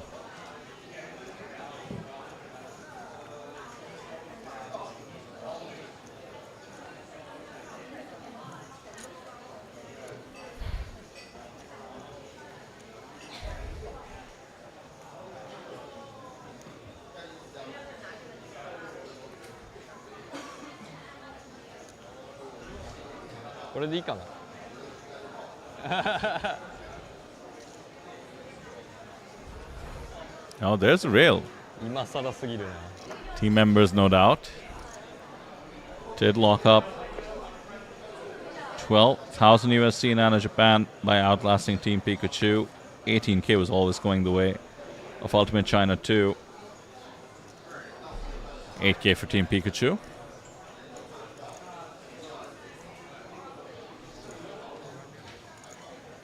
Main event approaching 150. Just 5 levels into it. Pretty impressive for 3 hours. Could be that we hit maybe 300. All in and a call here. Ace-8, King-Queen. And the chip leader does have the winner for the moment. It's a soft flip, 43.57. We could be looking at figuring out a winner or having near even stacks. Comes down to this crucial flop incoming. Ace and a jack and a 10 flops the nut straight. But now the heart. It's not over till it's over. And now it is indeed over in the favor of the short stack. We have a match in our hands, folks. Nearly a dead even heat.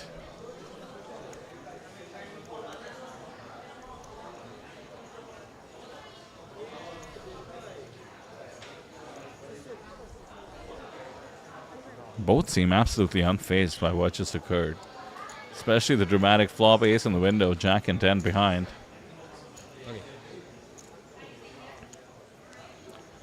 Now, how much did I curse this table when I said it shouldn't last too long? Because all of a sudden, we're even stack heads up. Both players, no doubt, eyeing the trophy. Team trophy, of course, going to Ultimate China too. But the glory of winning back-to-back shootouts is no joke, especially in this lineup.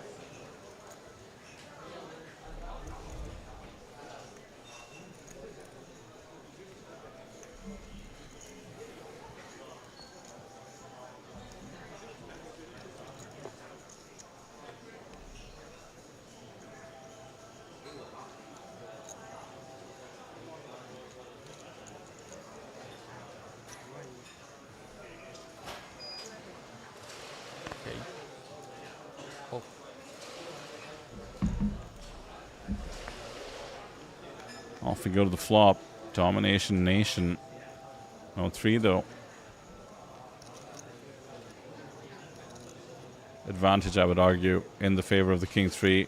In position, pre-flop aggressor. But also slightly squandered now that we have the check-check on the flop.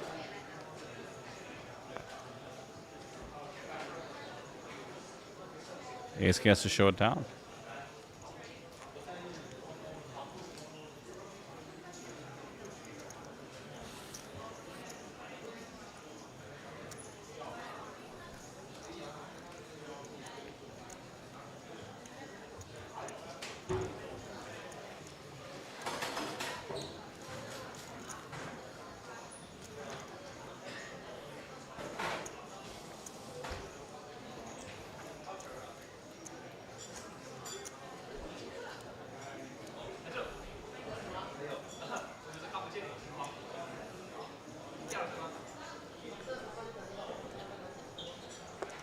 Battle remains intense At least based on the demeanor of the two participants, Nana in the slight lead with that recent pickup. Limp on the button with 9 deuce. Rags versus Rags heading to the flop. 9 and a 6. Very favorable for Nana Japan. Gets paid at least one street, I would think. Well, never mind. We're folding pairs, heads up. That's incredible. You don't see that too often. Flop a pair in a limp pot and just fold against the aggression. You're kind of telling your opponent that you don't think they're ever bluffing. Did see him call down at least one street with the king jack on the 8 high board. Slightly different scenario perhaps, but looks like he's adjusting, wanting to find much higher EV spots.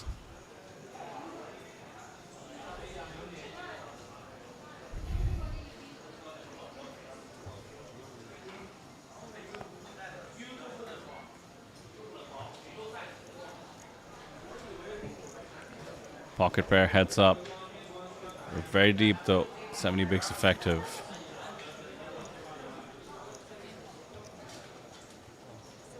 Still will 3-bet it. And I have a feeling if the 7-5 was suited, we might peel. 7-5 off seems a bit challenging to maneuver.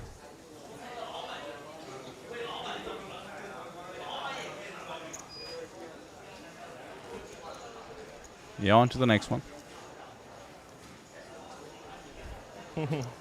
No one giving an inch.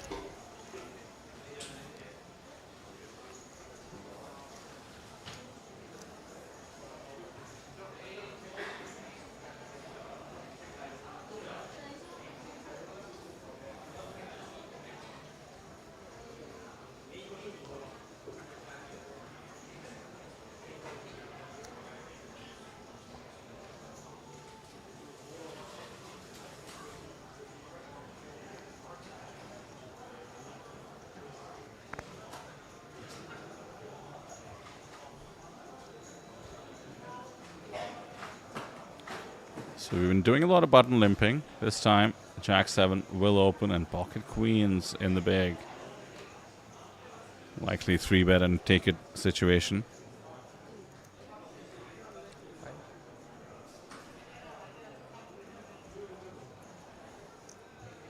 Yeah, quick fold.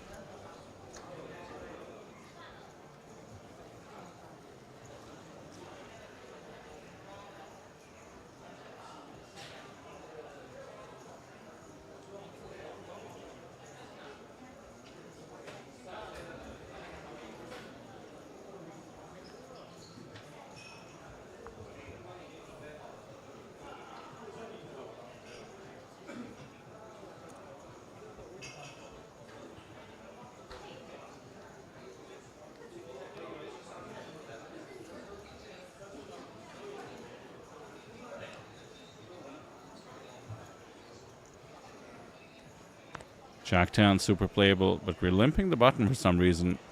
Really got to feel like he has a massive edge, although that fold with the pair of sixes, it surprised me. So considering the stakes, would rather that he raise something like Jack 10 in position. Still does take it down on the flop.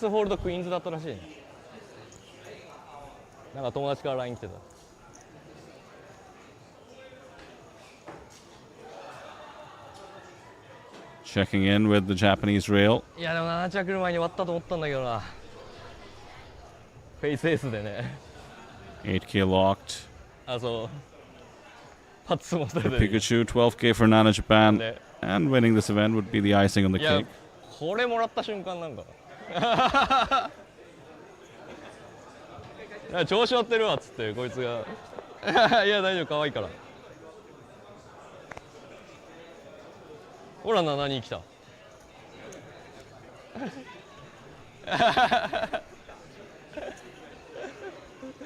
特級呪物。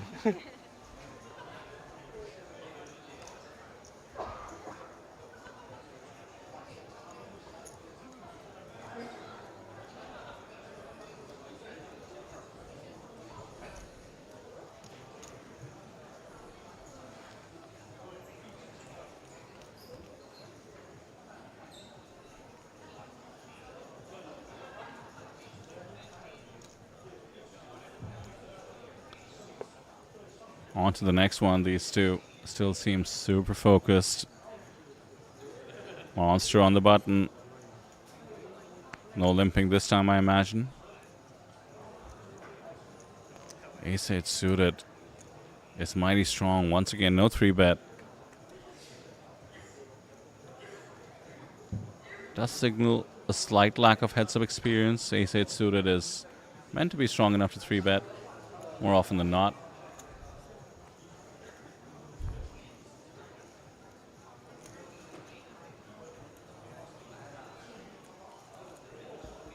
Yeah, check calls with the back doors. The 9s remain an overpair with the 7 on the turn.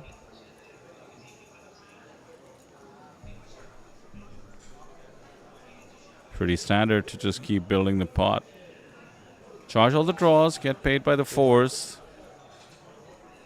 Ace-8 of diamonds is being offered the off-ramp. Can release now. Not yet. Can't blame him. Ace-high is going to be good plenty of times. 7 of diamonds. We have a similar situation as what built Nana's stack in the first place. Double paired board. Last time around, found the hero call against the deuces. Well, step 1 is the pocket 9s need to value bet. Pretty standard spot to do so, in the sense that you can't go around putting your opponents on full houses precisely. They could have ace highs, they could have a 4. You want to make sure you value bet appropriately. Time bank being deployed to figure out how much to bet, or perhaps whether to bet at all.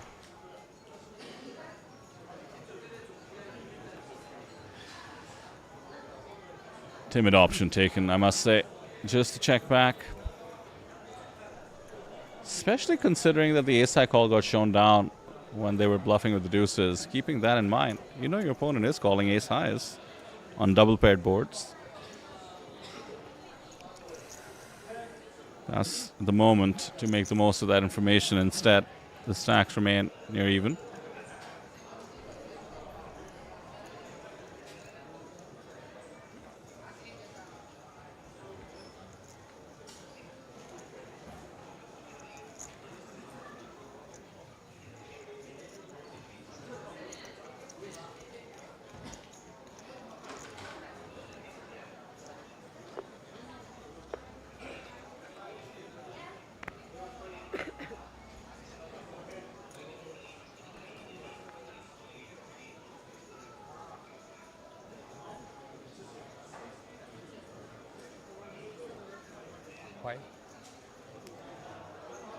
Huge 3-bet by the weaker holding of Jack 8 of diamonds.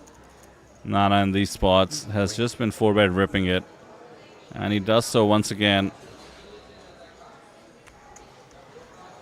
Difficult to digest after committing the 50k, but gotta know you're behind, so can let the Jack 8 of diamonds go.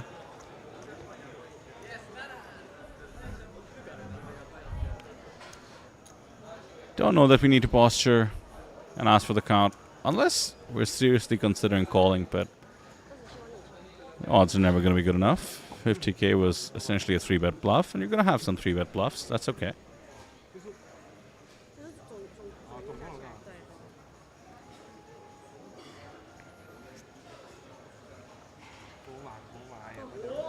Oh, we're calling it off. This is for the tournament. Only 46k behind. Jack 8 of diamonds. Team Nana Japan on the rail, loving life. You've got an in for most of the chips in play with way the best of it. Let's see which way the board decides the chips ought to go. 38-62. Jack 8 of diamonds, a V-Ace queen off.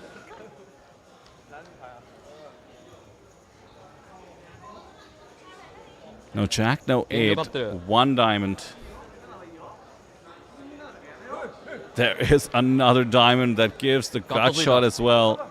Ace. But the ace means the majority of the chips in play. Now with Nana Japan, 550 to 50, 11 to 1 chip lead.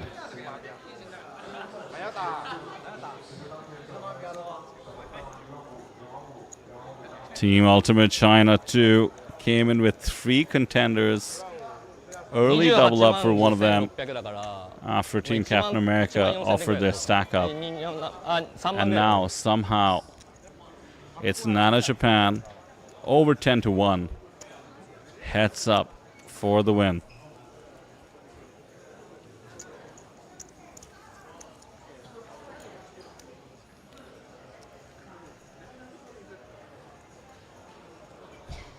Well, as we saw with his other contender from Ultimate China 2, certainly isn't over till it's over. Chip in a chair comeback was nearly mounted. Went from 1K to 35K in the span of maybe 10 minutes. What can we do with about 50? We're about to find out.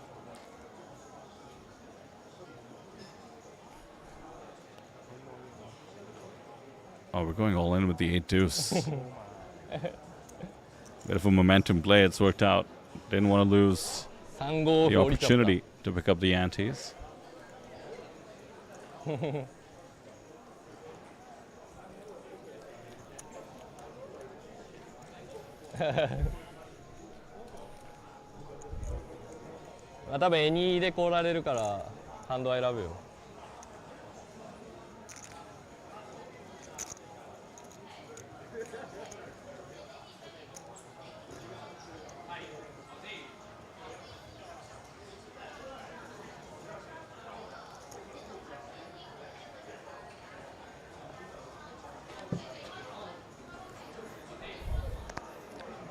Let's see what we pick up. A 6-5 suited for Nana. Oh, he just lets it go. Gives a walk to the 10-9. So we're up to 60K. Under 10-1 now.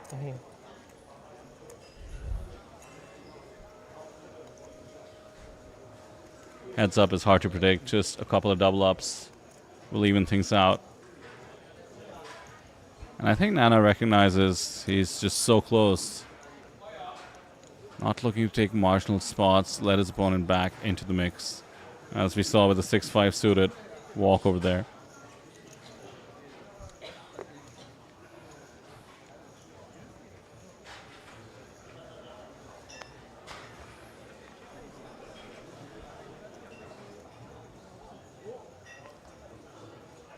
Looks like we have an all-in and quite a surprising call, but it's great timing because the Queen 8 absolutely crushes the 10-8.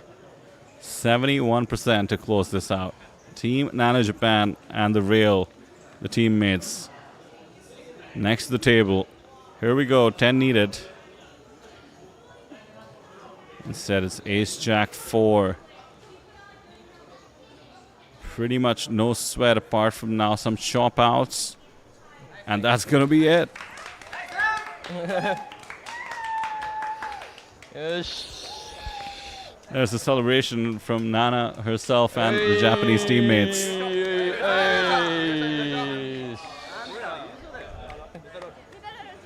Very, very impressive performance. A well-deserved round of applause and pats on the back. And shout out to Team Ultimate China 2, the winner of the event overall, considering they had it locked yesterday itself. I mean, that is an absolutely dominating performance. That being said, half the players at our final table were from that team, but it is Team Nana Japan that is going to win it, also accomplishing the other goal they had for the day to ladder up to second place in terms of points.